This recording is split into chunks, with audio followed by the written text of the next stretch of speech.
ฒ่าแก่หนุ่มกำใจยิงต่างหลายเนาะอันเป็นกีฬานุปถากสันนิบาตตันเข่าพี่น้องหมู่บ้านเฮากูฮ้อลังคาเฮินนะตีได้อยู่ตั้งบ้านตั้งจองตั้งหอตั้งเฮินเปิดวิทยุเปิดเครื่องฮับฟังรายการสัพเพเหระปะกินากะขอนลุงไก่แจ้งรายการเสียงธรรมแสงทองวันนี้ก็ต้นโตแห่งอาตมาภาพเก่ากระผมตุลุงนันชัยวัฒนาคาเสโน ก็ได้รับชันท่านุมมาจากท่านผู้อำนวยการคืนสีขาวเฮาเนาะท่านพระครูอภิวัฒนาวิกรมเปิดก่อนลายมาเต็มคืนตุลุงก็เปิดพอยกำโนเติมมีรายการหยังจ้าเปิ้นก็เขียนมาว่าขอตุลุงบริหารเวลาแทนกำเด้อท่านอาจารย์พระครูสังฆลักษณ์ธนาอาจเปิ้นไปปฏิบัติศาสนกิจเปิ้นไปปฏิบัติธรรมเพราะว่าเปิ้นเป็นพระนักศึกษาโยมทั้งหลายตุลุงก็เลยได้รับฉันทานุมัติเต้นไปก่อนเนาะสถานเนาะไปกายเสียงกันเด้อฟังกันไปจ้ะเนาะมันเป็นกรรมที่ว่าอัน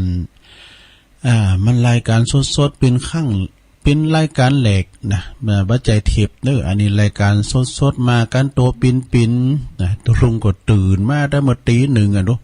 ปลุกนาฬิกาไว้ตีหนึ่งนาฬิกาก็ปลุกแต้เด้อถึง2เครื่องกันนี้นะการเครื่องนึงปลุกก็เครื่องนึงปลุก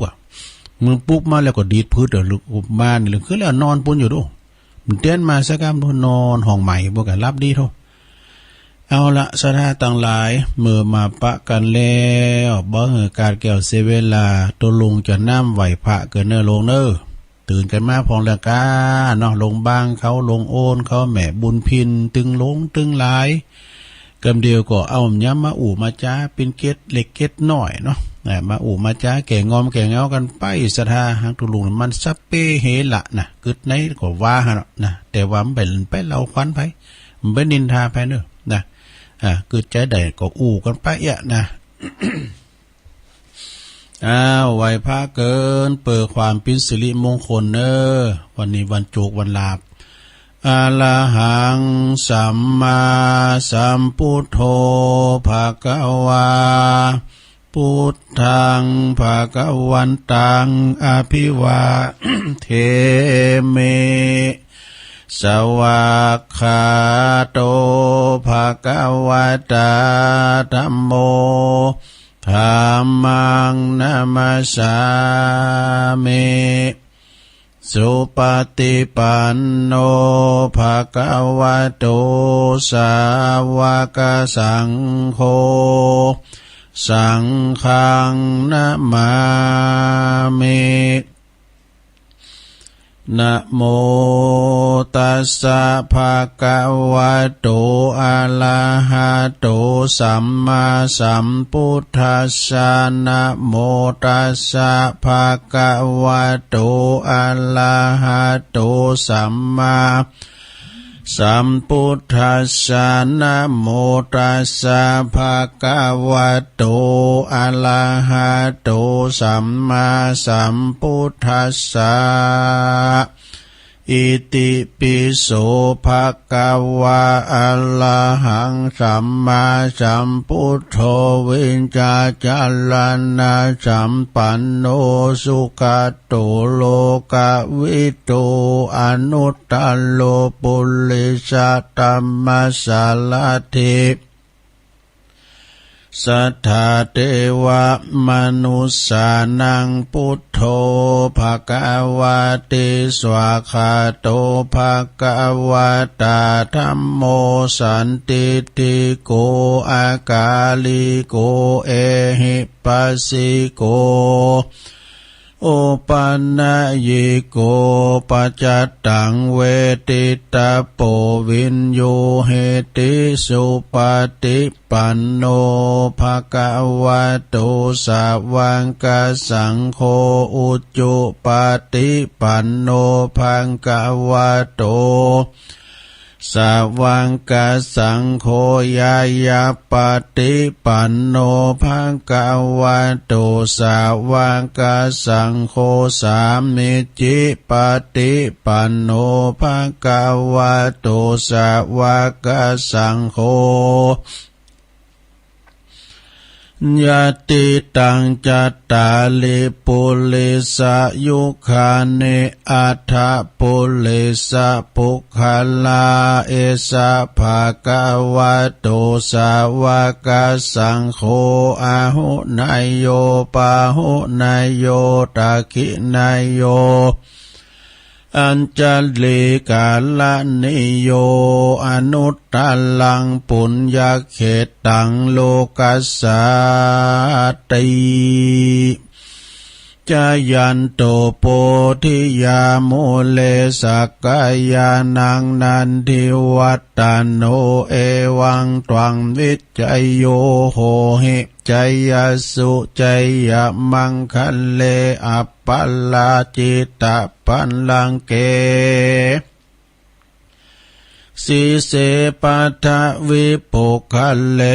อภิเสเกสัปปะพุทธานังอังกัปปะโตปโมทัตติ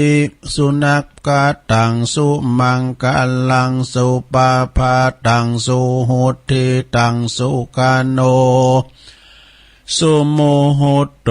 จะสุยิทังพลัมมาจาลิสุปทักขินังกายกัมมังวาจากัมมังปทักขินังปทักขินังมโนกัมมังปณิทิเต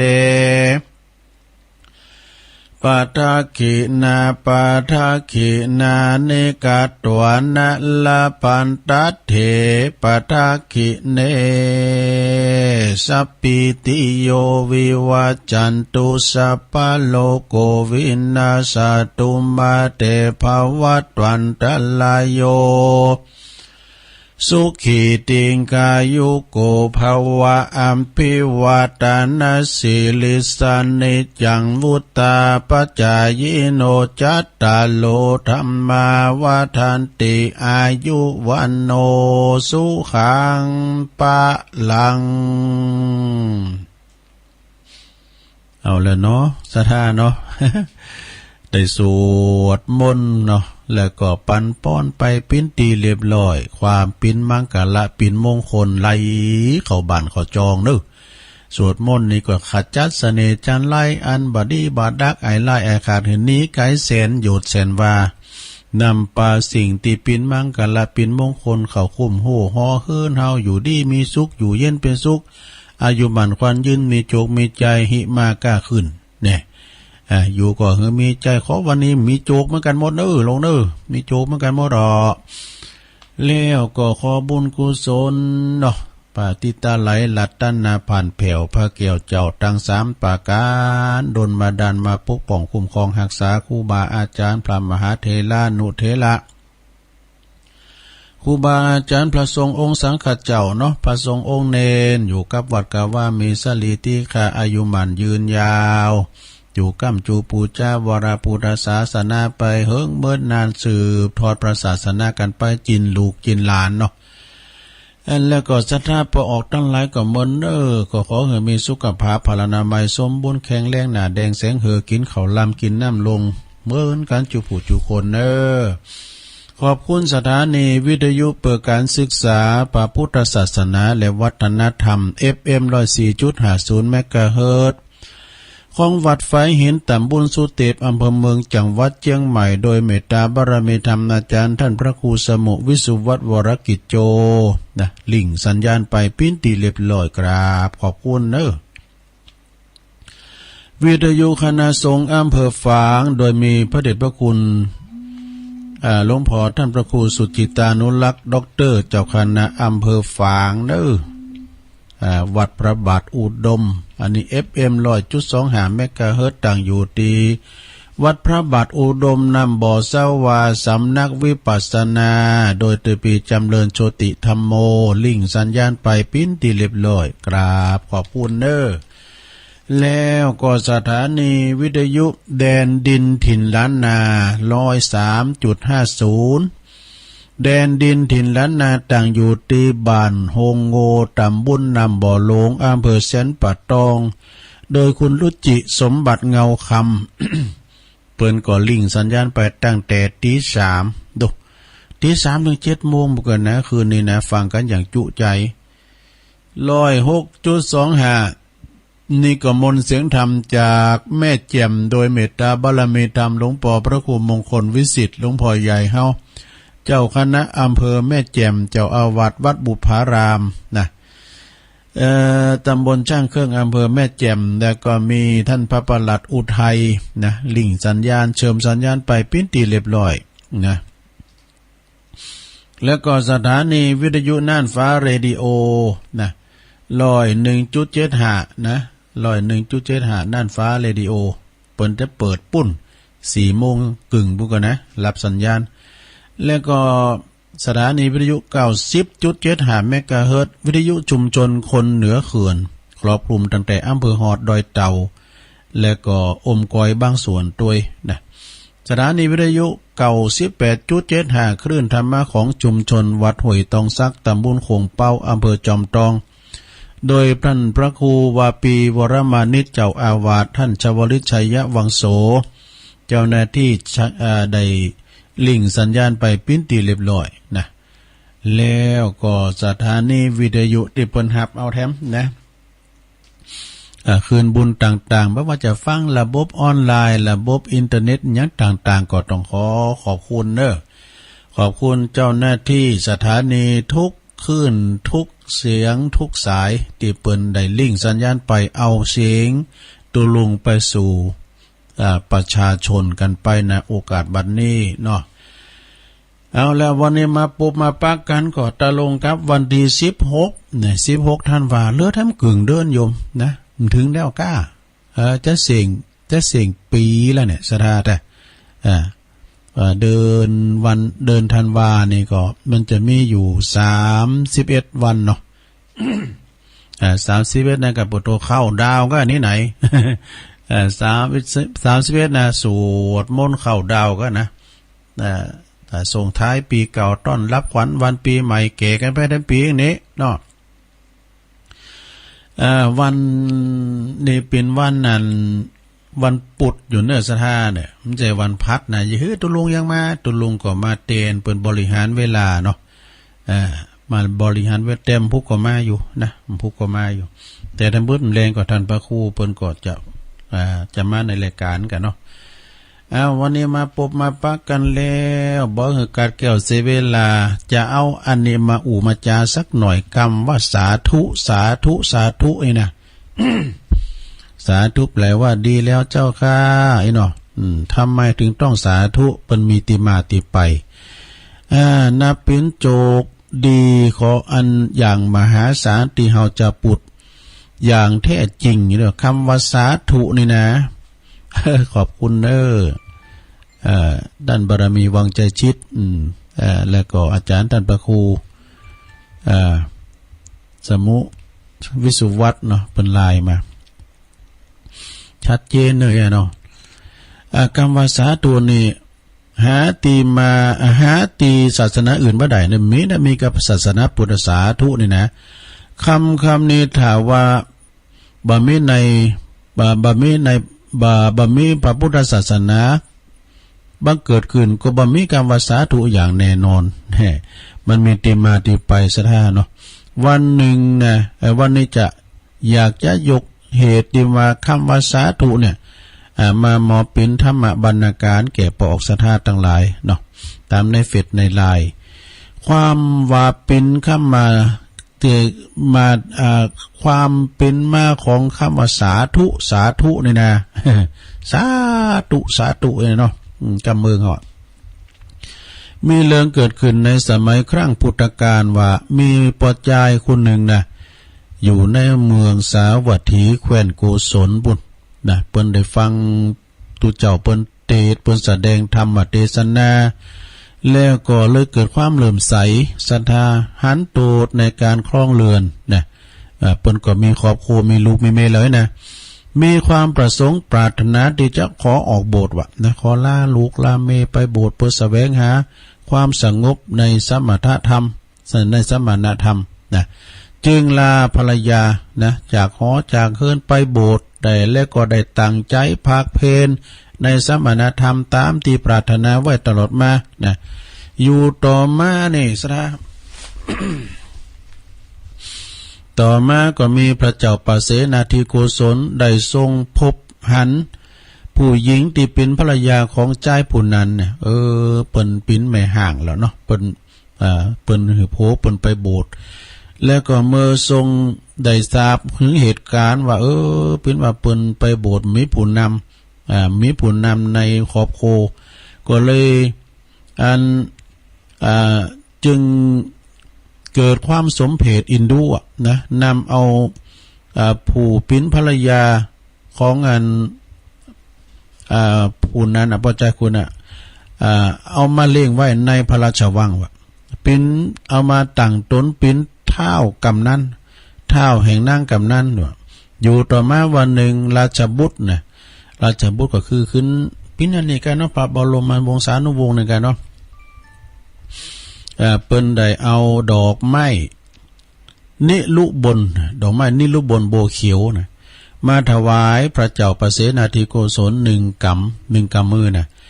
เต้าก็หับดอกโบแล้วก็จึงประทานให้แก่นางนาสนมคนละดอกนะคนละดอกฝ่ายสตรีที่เป็นภรรยาของใจที่ไปโบสถ์นั้นเมื่อว่าได้รับพระราชทานก็ยิ้มแสดงความยินดีดุจนางอื่นๆนะโอ้ดีอกดีใจที่พระยาเจ้าเมืองเปิ้นประทานดอกไม้หือน่ะการพอเรวันนางได้เอาดอกไม้นิลุบนนั่นนะเอามาดุมแล้วหูน้ำตาปังผึกร้องไห้ขึ้นมาว่าพระเจ้าปเสนาธิโกศลก็ทรงพระสงสัยนะเริ่มใจแล้วทรงพระสงสัยในพระทัยจึงตรัสถามว่าเหตุได้นางถึงยิ้มแล้วก็ร้องไห้มันหมายความว่าจะได้นะนางก็ใจกราบทูลเนาะว่าตีรอยยิ้มนั่นนะพอดีใจเพราะว่าทรงพระกรุณารับประทานได้ประทานดอกไม้หือนะโอ้พญาเจ้าเมืองเอาดอกไม้หือก็เลยดีอกดีใจแต่พอข้าพเจ้าได้เอาดอกบัวนั้นเอามาดูมันหอมเหมือนกลิ่นปากของสามีที่เปิ้นไปโบสถ์ว่ะนะคือถึงความก่อความหลังก็จึงร้องไห้พระเจ้าค่ะไอ้หรอพระเจ้าปเสนาธิโกศลก็ต้องการพิสูจน์วาจาของนางนะพิสูจน์ความจริงว่าสัจจังเวอมัจจาวาจาจะจึงโปรดฮือประดับประดาวางโดยของหอมทั้งปวงนะเว้นแต่ดอกนิลุบนดอกนิลุบนนี่มันต้องเอามาเนอะดอกอื่นมันมาเห็นนะแล้วก็อาราธนาพระผู้มีพระภาคเจ้าพร้อมกับเหล่าภิกษุทั้งหลายมาฉันภัตตาหารเพลนี่ฉันภัตตาหารในพระราชวังแล้วก็มีพระราชดำรัสถามหญิงนั้นว่ามหาเถรองค์ใดที่อ่าง ที่นางอ่างว่าเป็นอดีตสามีหญิงผู้นั้นจึงจี้ไปที่มหาเถรละนะเมื่อเสร็จภัตตกิจแล้วนะคือหมายความว่าเปิ้นชั้นเข่าเรียบร้อยก็หมดอิ่มเข่าแล้วเนาะทรงพระอิ่มกันแล้วเนาะพระเจ้าปเสนาธิโกศลก็เลยอาราธนาพระพุทธเจ้ากับเหล่าภิกษุทั้งหลายอื่นๆนะกลับวัดไปก่อนเว้นไว้แต่มหาเถระขอให้มหาเถระกล่าวอนุโมทนาเนี่ยเปิ้นกล่าวอนุโมทนากถาพระมหาเถระพระผู้มีพระภาคเจ้ากลับไปแล้วเนาะเสด็จไปแล้วปีกไปแล้วหรือมหาเถระจึงกล่าวสัมโมทนิยกถาอนุโมทนาโดยน้ำเสียงอันไพเราะว่ะอันไพเราะก็เพราะพริ้งเนาะแล้วก็มีกลิ่นป่ากลิ่นดอกบัวหอมฟุ้งจากปากพระมหาเถระรูปนั้นอย่างน่าอัศจรรย์กลบเสียซึ่งกลิ่นดอกไม้ทั้งหลายไว้ทั้งปวงเนี่ยกลิ่นปากของมหาเถรหอมไปโทษหอมฟุ้งไปโทษพระราชวังดังกลิ่นกาลบูนหรือว่ากลิ่นพิมเสนผสมกฤษณานะหอมยิ่งกว่าดอกนิลลุบนปรากฏการณ์นี่ปรากฏแก่ชนทั้งหลาย ในพระราชวังส่วนพระองค์มหากษัตริย์เมื่อหันความจริงดังหญิงนั้นได้กราบทูลแล้วก็เลยทรงโสมนัสสะน้อมนมัสการน้อมไหวฝ่ายมหาเถรเมื่อสิ้นการอนุโมทนาแล้วก็กลับสู่วิหารก้านพ่อลุงเจ้า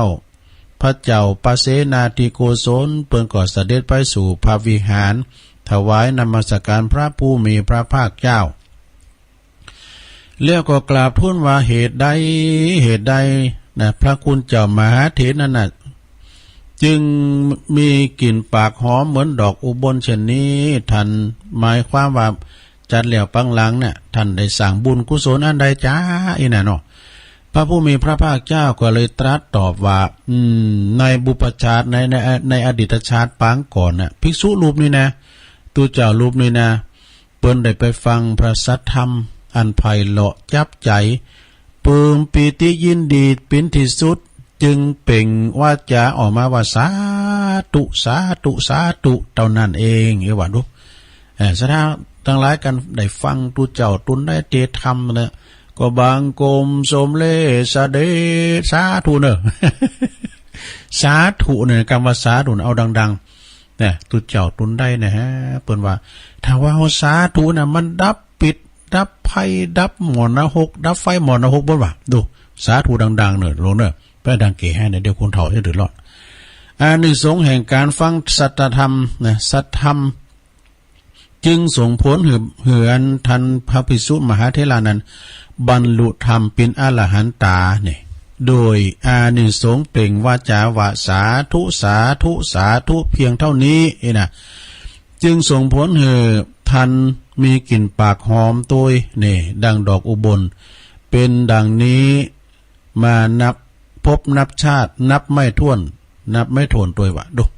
นั่นนะอัศจรรย์จริงเนาะเห็นไหมเนาะปนวานนะเห็นไหมล่ะนะใจธรรมดานะเปล่งวาจากรรมว่าสาธุสาธุสาธุเท่านั้นแหละนะโดยจิตเหลื่อมใสโดยจิตอนุโมทนาในกุศลนะในกุศลตั้งหลายยอมมีอานิสงส์บัดใจหน่อยนี่ศรัทธาญาติโยมทั้งหลาย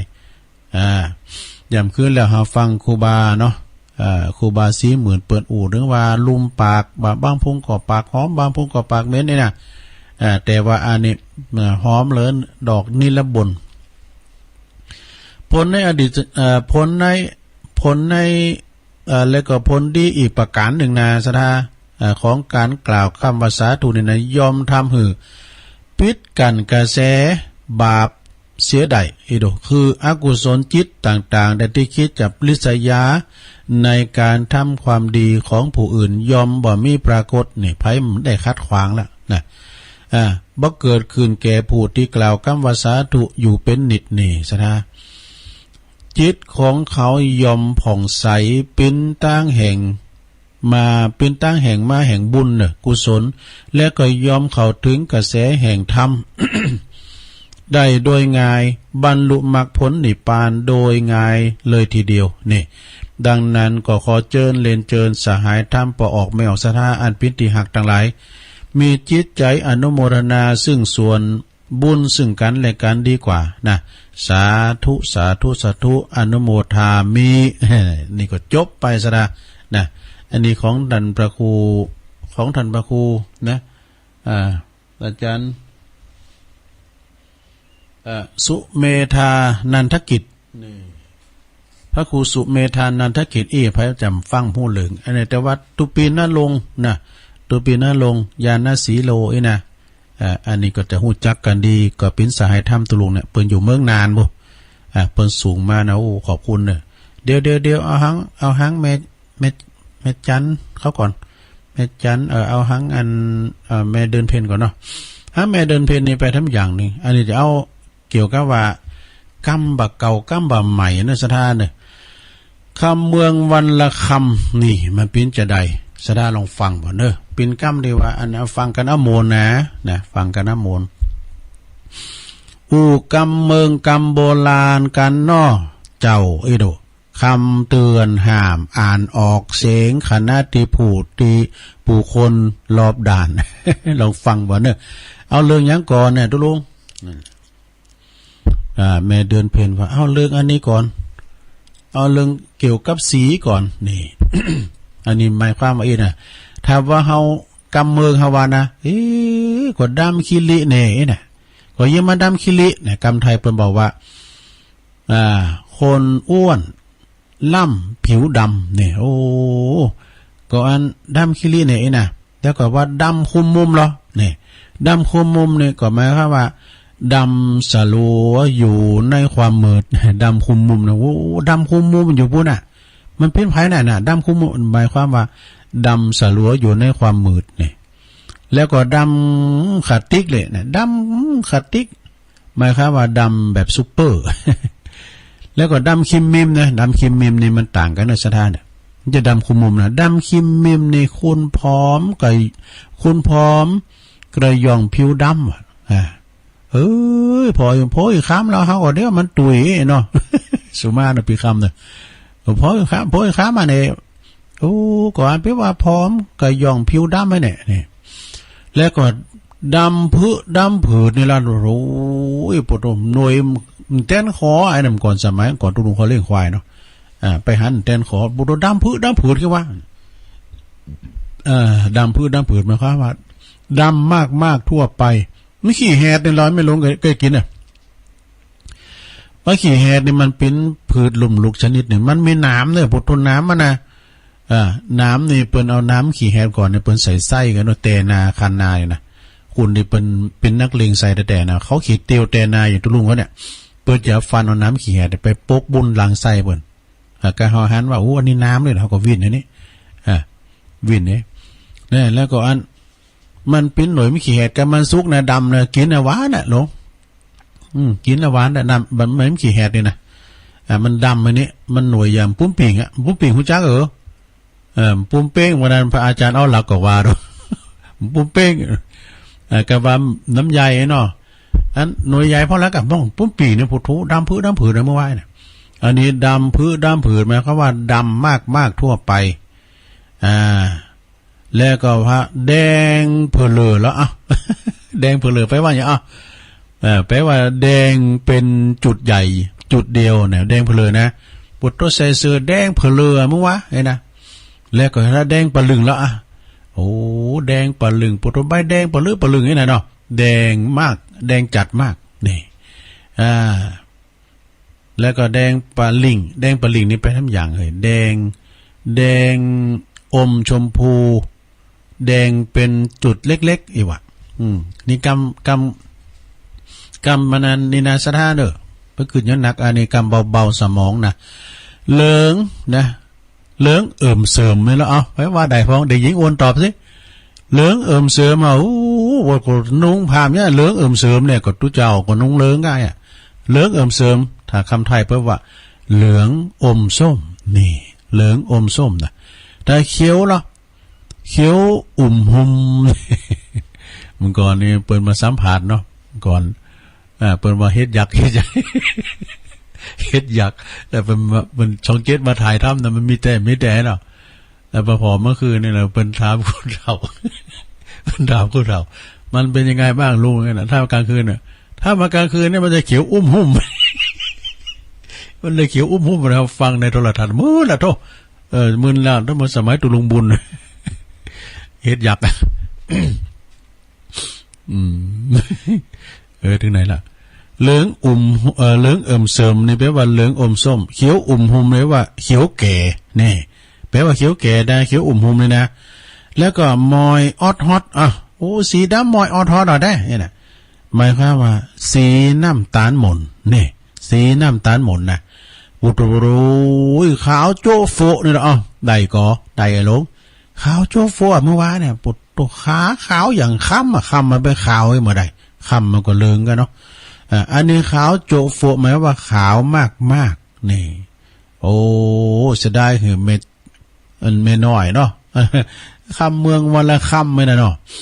เปิดเจอเพออันนี้เปิดเจอเหอะไอ้นั่นเนี่ยเปิดเจอหมายความว่าแปลเป็นไทยว่าสีขาวซีดนี่แล้วก็อัน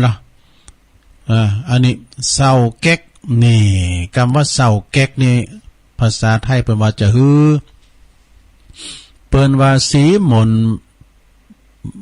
นมองมากกว่าเสาแก้กันน่ะน่ะเสาแก้กันไว้น่ะแล้วก็ลายขุยยุย ลายขุยยุยเอ้าหมายความว่าลายพลอยหรือว่าลายเป็นดอกเป็นดวงนี่ลายขุยยุย อ้าวแล้วก็ไซออดฮอตไซออดลอดอันนี้เปิ้นว่าสดใสแบบอาบน้ำเสร็จใหม่ๆนี่คำไทยนะแล้วก็ใส่โยงนี่ ก่อนนั้นปนอันทุนนั้นโหเปิ้นเก่างานพร้อมกันนั้นก็มีหนังใส่โยงของสามารถภาพยนตร์ ใส่โยงนะใส่โยงนะแปลว่าสว่างจ้านี่ใส่โยงนี่นะแปลว่าสว่างจ้า ต่อไปหลงอันนี้เกี่ยวกับแสงสีเนอะเกี่ยวกับแสงเสียงแสงกับเสียงนี่นะเกี่ยวกับแสงกับเสียงนี่กำเมืองเฮาว่ามือแท็กอันนี้มือแท็กนี่หมายความว่าเป็นคำไทยว่ามืดสนิทนี่มือแท็กแต่ว่ามือสลุ่มนี่เหรอมือสลุ่มนี่ก็หมายความว่ามือสโลถ้าว่ามือซุ่มซิมนี่เราเอามาผีหลอกเนี่ยมือซุ่มซิมหมายความว่ามืดนิดว่ะมอกซุ่มซิมนี่ก็ว่าน่ะมอกผีหลอกเนี่ยน่ะ กันเอาไปไหนเนี่ยมอกมือซุ่มซิมมึงก่อนในลุงสุมาเด้อมันจะอุบาปเนาะไปใส่เบ็ดกล่องสุมาเด้อกลางหน้าเดี๋ยวแล้วก็อยู่คนเดียวเนาะเฮาก็ว่ามันโอ้คำโวยขนาดอ่ะ มันคำโวยเฮ้ยอยู่คนเดียวนะครับพอโธ่ก่อนลืมพอตะวันเพื่อว่าตะวันบ่รับเหลี่ยมผาเหลี่ยมด้อยบ่ละเตียวมาก็ทำมันไกลผงเนาะลูกกลางตุงกลางหน้ามาเฮินเลยนะแล้วก็มันเป็นกองควายเนี่ยมือเท่านี้โหเตียวมานะหลงเฮาเคยปาสกรรมถือเตียวมานะยุ่งอย่างไปต้วยกลุ่มอ่ะแล้วเตียวนะแค่พอดึมซุบพอมาดึมหูจักน้ำเฮ้ยเตียวมานะอันตึงเจ็บยะล่ะห้องเพลงอู้หายหู ก็ห้องอู้หายหูเดี๋ยวห้องบ้าละคือมันเดือดไปอ่ะชิมกูว่าเนี่ยมันเสียนโยงแล้วปุตโตแต่หกก่อมหกตะลุนก่อมลุนอ่ะการหกกับโคมันหกด้วยมักซุ่มซิมเนี่ยหรอเตียวมานะอย่างคุ้นเตียวตัวกุดมาจับอ่ะแต่เขาก็มันการเลี้ยวมันก่อนนะเขาก็เอาแต่ห้องเพลงมาที่นี้แต่ซิมกูว่านี่ความจริงในฮีตะลุนปัญหาเลยการฮอนแลนด์ก็มันจะแลนตัว ห้องเพลงมาห้องหูหายหูมั่ว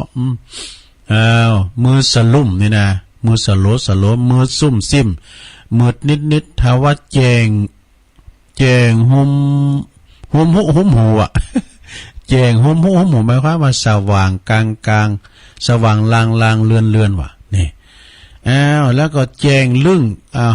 สว่างโล่เห็นได้ชัดเจนว่ะดักปิงเอาเรื่องคำว่าดักปิงเนดักปิงยินวอยนี่ดักปิงก่อนเนาะดักปิงแปลว่าเงียบกริบนี่แล้วว่าดักปิงยินวอยนี่เงียบเชียบนี่เงียบเชียบไปเลยเนี่ยแล้วก็ถ้าว่าตัวลงเปิ้นลายมาเนาะตัวลงวิทยุดักแซบเลยนะเนี่ยไม่มีข่าวดักแซบมันมีดูดักแซบแล้วก็ดักกกงกนี่นิ่งอย่างว่าดักกกงกเลยนะดักจือผือเหมือนลือฟังทำไปอย่างลือกับย่องเนี่ยอันเดียวกันเกี่ยวกันเกี่ยวกับกินกัมเลยเกี่ยวกับกินกับลดกัมเดี๋ยวได้เสียงละลงโอ้หลายอยู่ดูเนี่ยจะมีน้ำลายอยู่นะหลายพิธีขั้นตอนเกี่ยวกับลูกลางลักษณะเนี่ยรูปลางลักษณะหมายความว่าเปิดโตโลเปิดโตโลแปลว่าเปิดโล่งแล้วก็เน้นแท็กโหตัวคุณนักแต่นักวันเน้นแท็กซ้อนตีนป้อมใดมั้งวะ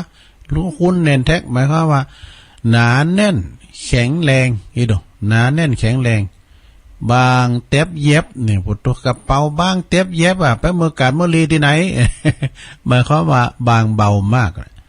ซื้อเซตเอาละอันนี้เป็นว่าซื้อเซตแต่นะเขียนว่าซื้อเซตในกำเมืองกำไทยเพิ่นบอกว่าตรงเหมือนไม้บรรทัดนี่อะไรว่าแข็งกึกดึกเราเอาแปลว่าได้พองแปลว่าอย่างเป็นกำไทยแข็งกึกดึกหมายความว่าลักษณะแข็งทื่อว่ะนะ แหลมกำแหลมแข็งหนึ่งแข็งกึ่งดึง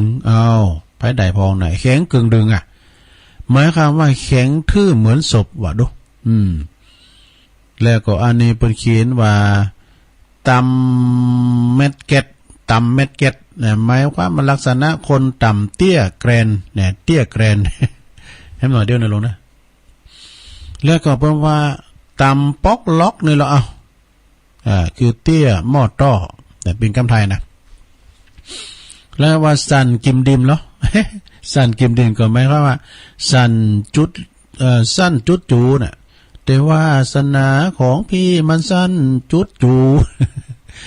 ยาวโจโลหรอยาวหน้ายาวแล้วก็มนแควดก็หมายความว่าขึ้น15ข้ามมนแควดนี่นะมนแควดนี่ก็หมายความว่ากลมดิกนี่แล้วก็สะดาทำหน่อยเดียวปอมปอกล็อกนี่ปอมปอกล็อกภาษาไทยเปิ้นบอกว่าเตี้ยกลมเล็กนี่ผอมแก่งเด่งหมายความว่าคนผอมก้างผอมแห้งแรงน้อยเนาะ แล้วก็มดพิลีหมายความว่าสวยสดใสนี่งอกอกงอกับปุถุพรนางงอยังป้ากันนางงอกอกงอคิดว่าไอ้นะเปรียบเทียบกับคนหน้างอนี่นางงอกอกงอกไอ้นะมันมีแต่รู้ได้งอมอันนี้งอกองงองแล้วอาวุธโตปู่พามก่อนนอน นอนซื่อลงงง อันนี้กองงองนี่ไหมครับว่านอนโคตรโตอันแล้วก็ฮูโจโวนี่ฮูโจโวหมายว่ารูเบิ่มเลยเนี่ย แล้วก็เปิ้นว่าโกงโจโวรูกลวงรูเปิ้นว่ารูกลวงใหญ่รอดง่ายเนี่ยรอดโหบเนาะ แล้วก็เก่าโคโลมอนั่นน่ะบ่โตโพยค้าหมายว่าขี่รถเครื่องเก่าโคโลไอ้น่ะแปลว่าเก่ามากนี่เนียนแนกปดตัวเปิ้นใจไปเอาเหล้านี่บ่เน้นแนก อีว่าไอ้เนาะเปิ้นใจไปเอาเหล้านี่บ่เน้นแนกนะเปิ้นใจไปหันไปนี่จ้าอะไรวะปุดก็ได้เปิ้นใจไปเอาเหล้านะในร้านมันบ่เน้นแนกแม่ว่าคำว่ารวดเร็วเป็นคำไทยน่ะรวดเร็วแล้วเปิ้นว่าบ้านเพลอนี่ดอกบ้านเพลอเนี่ยหมายความว่าเบ่งบานเต็มที่นี่กดโก้งงงหมายความไม่ตรงกดลองกดงองกดเง่งมันคดไปคดมายานเติบยานเติบเตย อันนี้ยานเติบเตยเนาะเหตุการณ์ในยานเติบเตยเบ่อย วงตวงจ้าให้ใกล้เนาะยาดยืดยาดว่ะเติบเตยเนี่ยนะยืดยาดเนี่ยอันนี้มาทั้งอย่างเนี่ยสมาเนี่ยลักยังวอก สิ่งอันเนาะบุตรอันเนี้ยบุตรลักบุตรวอกนี่จอดเอวฉลาดหลักแหลมว่ะปุสุนบุญเนี่ยเป็นปุสุนบุญผมฟองว่าผมฟูฟองอันทำกรรมคำกะงะหมายความว่าค้างคาอยู่เอาละเอาให้ได้กันเนาะมันหลายนำไปซะแล้วก็มันหนักนำไปก็เลยเอามาฝากไว้เป็นกรรมที่ว่ามนงานได้ในโรงเด้อไปขึ้นยังหนักเป็นกรรมมนกรรมงานบ่ได้คุณเฮานี่อยู่ด้วยกันไปอู่จาปาศัยด้วยความอยู่ด้วยกันอย่ามีความสุขเปิ้นว่าอันจะไปอิจฉาริษยากันไปพยาบาทปองไล่กันแฮมมื้อนั้นก็จากกันไปแล้วนี่มีแต่บทนึงว่าเปิ้นว่าพรุ่งนี้วันพระเราจงไปปลงว่าจนเราก็ตายรวยเราก็ตายสวยเราก็ตายหล่อเราก็ตายว่าดูขี้เลนะคุณงามพังได้จะคือตายเหมือนกันป่วยก็ตายสุขภาพดีก็ตายนี่ใครจะรอดฟ้าไปที่ไหนไม่ว่าเปิ้นว่าตัวนะไม่มีใครไม่ตายไม่มีใครไม่ตายอย่าไปคิดเยอะกับชีวิตนี่ไปกึดหนักเด้อโลเด้อไปกึดหนักเปิ้นยังลำบากหรือเฮาเกินกึดว่าเอามันมาเปโตเฮานี่นะโอ้บางพ้องนะอย่างอาจารย์ประบานะกะเฮามีกูสิ่งกูอย่างแขนขาเฮาก็มีหูเฮาก็มีบางคนเนี่ยแขนมีนะซะนะสุมาเด้อ เฮาหันในคลิปในไลน์น่ะโลเปิ้นมีแขนน่ะ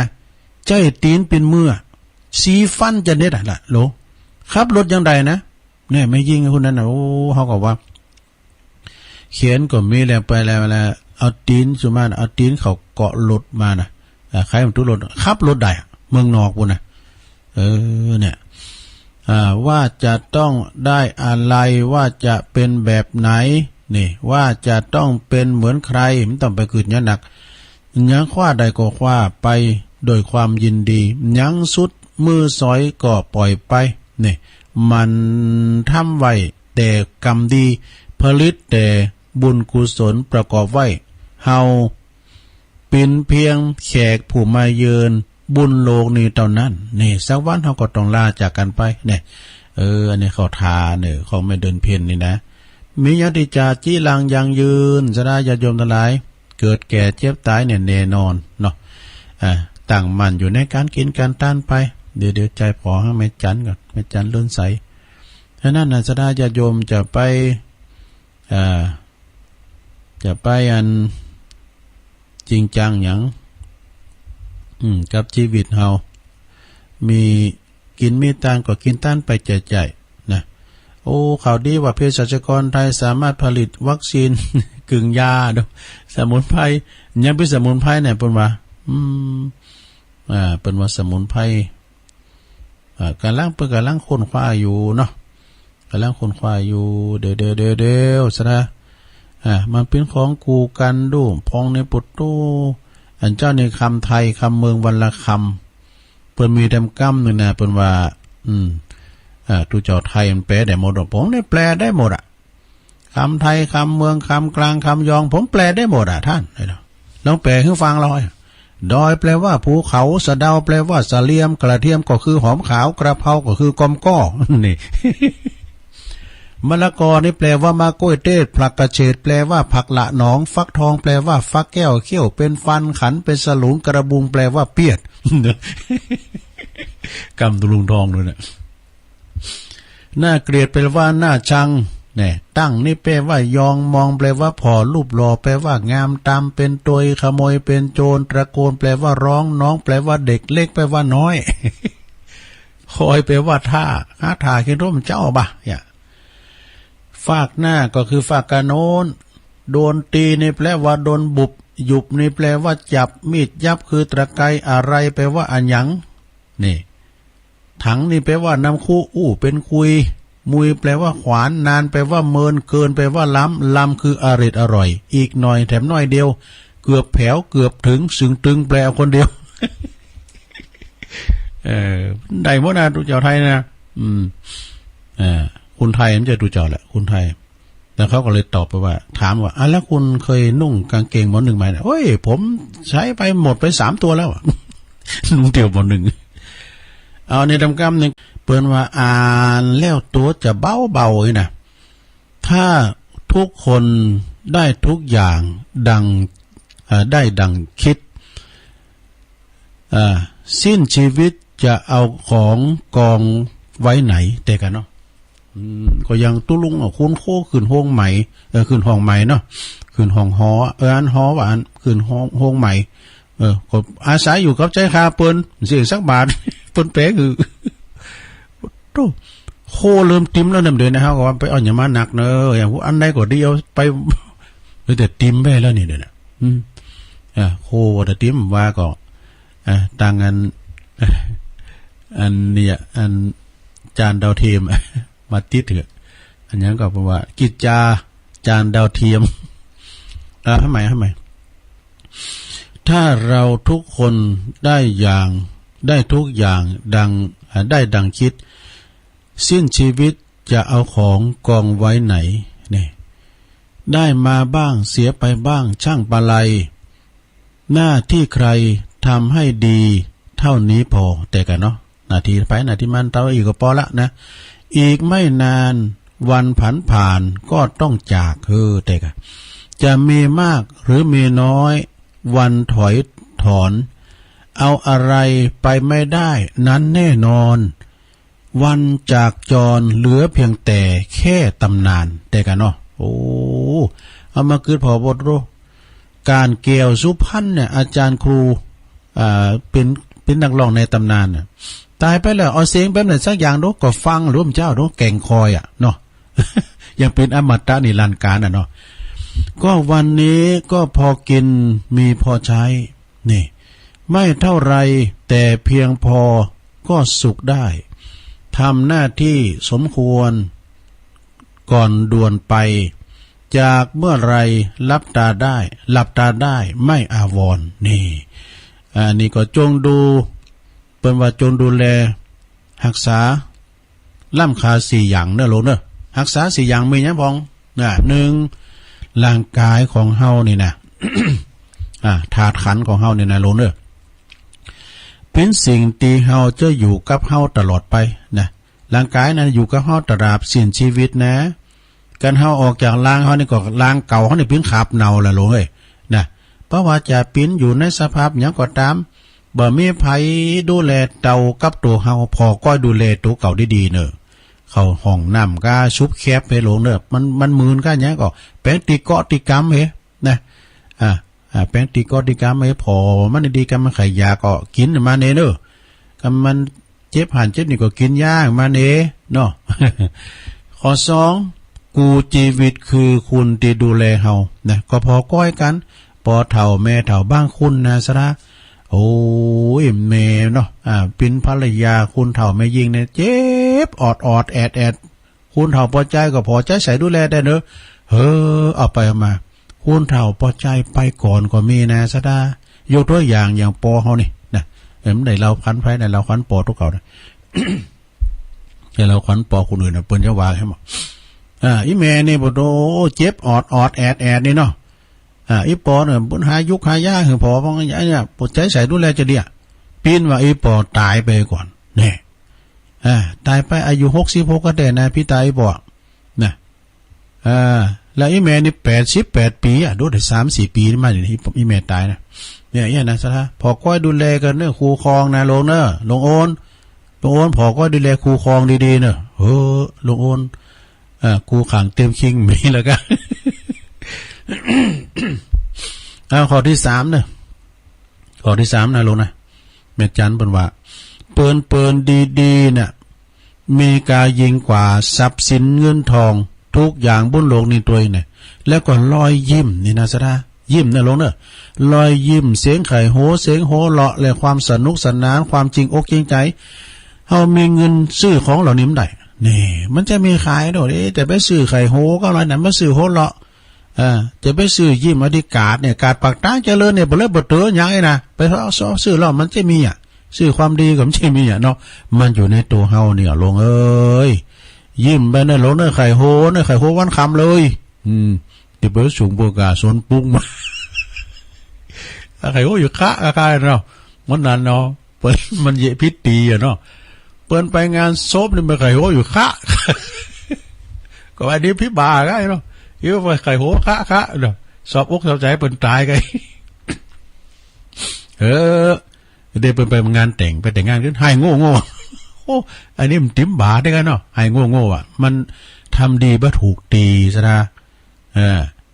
อย่าง อย่างตุลูทองวาน่ะโหมันยังดีอยู่นี่ไปฟังกรรมเป็นน้องจะบาดเมื่อแย่มาทำมาบนมานี่ทำมหาวิบากนี่ถ้าเป็นก็เป็นโวยถ้าหายก็หายโวยกะไปปูจ้าทำในกรรมทำขึ้นเฮินมาตองยองโหเพิ่นถามเนาะมึงเอายามหานี่คำตุลูทองไปว่าเหมือนเลย ขอทำมาบนนั้นสูนะกะทำมายังขอทำมหาวิบากนะมึงใครหูกูตายกะจบเดี๋ยวขอได้4นะเดี๋ยววันนี้มีตัวจ่วยหน่อยเนอะจะได้อ่านรายชื่อให้หน่อยนะว่าไปงานจะร้องนะสมโพธิกุฏิทรงไทยไม่ซักตุปิติข้อที่4นี้สมบัติเนอะทรัพย์สมบัติยิ่งอายุมากขึ้นความสามารถในการหามันเพิ่มก็จะยิ่งลดลงนะดังนั้นเฮาก็ต้องรู้จักใจมันให้มันคุ้มค่าอย่างที่สุดเนาะเนี่ยสดาญาโยมเนาะโอ้มีหลายอยู่เลยเนี่ยโคดำเต้นจุบนะลงเด้อเอาเฮ็ดตะอีกก่อนเนาะสดาเนาะ คำจริงมีทั้งหลายอยู่นะเนี่ยมีทั้งหลายบทเดี๋ยวนี้จะบทในบทเดียวนะของสุมาลีใจตาก็มีนะไปยังพวกที่มาต่อโอ้ผมเป็นรายการตัวลุงกะพวกนะวันนี้มาเตียนเพิ่มได้เอาอะไรจืมมาอ่านนิดหน่อยแล้วนะเอาอะไรจืมมาอ่านแล้วก็อ่านข่าวสารงานบุญแล้วก็เปิดสายกันเนาะอันนี้ขอบคุณเนอะแต่ว่านี่ไปในงานสมโพธิกุฏิไม่ซักทรงไทยของท่านอาจารย์สุภฤกษ์ สุทธสีโลตุปิเตเนาะวัดบันเรือนไซทองโดยเมตตาบารมีธรรมครูบาธรรมรังสีครูบาบุญธรรมเนาะโอ้คุณลายเนอะเปิ้นมีซอตัวยแล้วก็มีเข่งขันเปตองตัวยไปตนเจ้าตุลุงก็ได้ไปโปรดเมตตาสืบชะตาด้วยเปิ้นด้วยมีแม่อัมพาพันธ์ชัยเมืองยองเจไพเนอะเปิ้นรวมทำบุญการน้ำกาไฟมา1 ซองขอบคุณเนอะแม่อัมพาพันธ์ชัยเมืองยองเจไพเปิ้นก็พร้อมด้วยบุตรทุกคนเปิ้นตานอุทิศบุญกุศลไปหาอย่างพ่อบุญเลิศชัยเมืองยองที่ลงลับไปแถม1 ซองขอบคุณเนอะครอบครัวของปอป๋าแม่รัตนาเอกเรื่องอันนี้ปอป๋าก็มาเนอะพระคุณวัดคุณวาวิยาวัจกรวัดหอมกันเตตุลุง1 ซองขอบคุณเนอะปอป๋าเนอะปอป๋าแม่รัตนาเอกเรื่องอันนี้ก็พร้อมลูกหลานเนอะการน้ำกาไฟอันนี้ก็บ้านเรือนสะอาดบ้านเรือนอำเภอป่าซางนะแม่อวนกลมมาหลวงเนี่ยแม่โอนก็มาฟังเดือวันน่ะตุ๊อีแม่มโทมได้นะเดี๋ยวให้ฟังกันนะ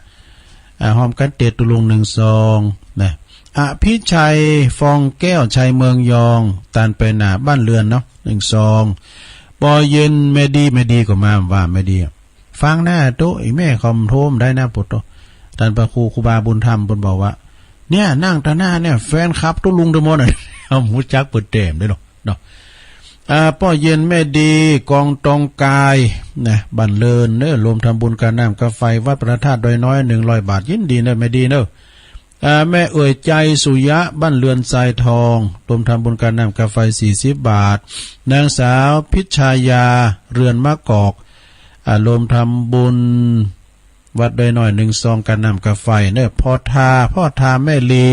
จินนาการนี่ก็บันเลินเหมือนกันเนอะรวมทำบุญวัดดอยน้อยการน้ำกาไฟ1 ซอง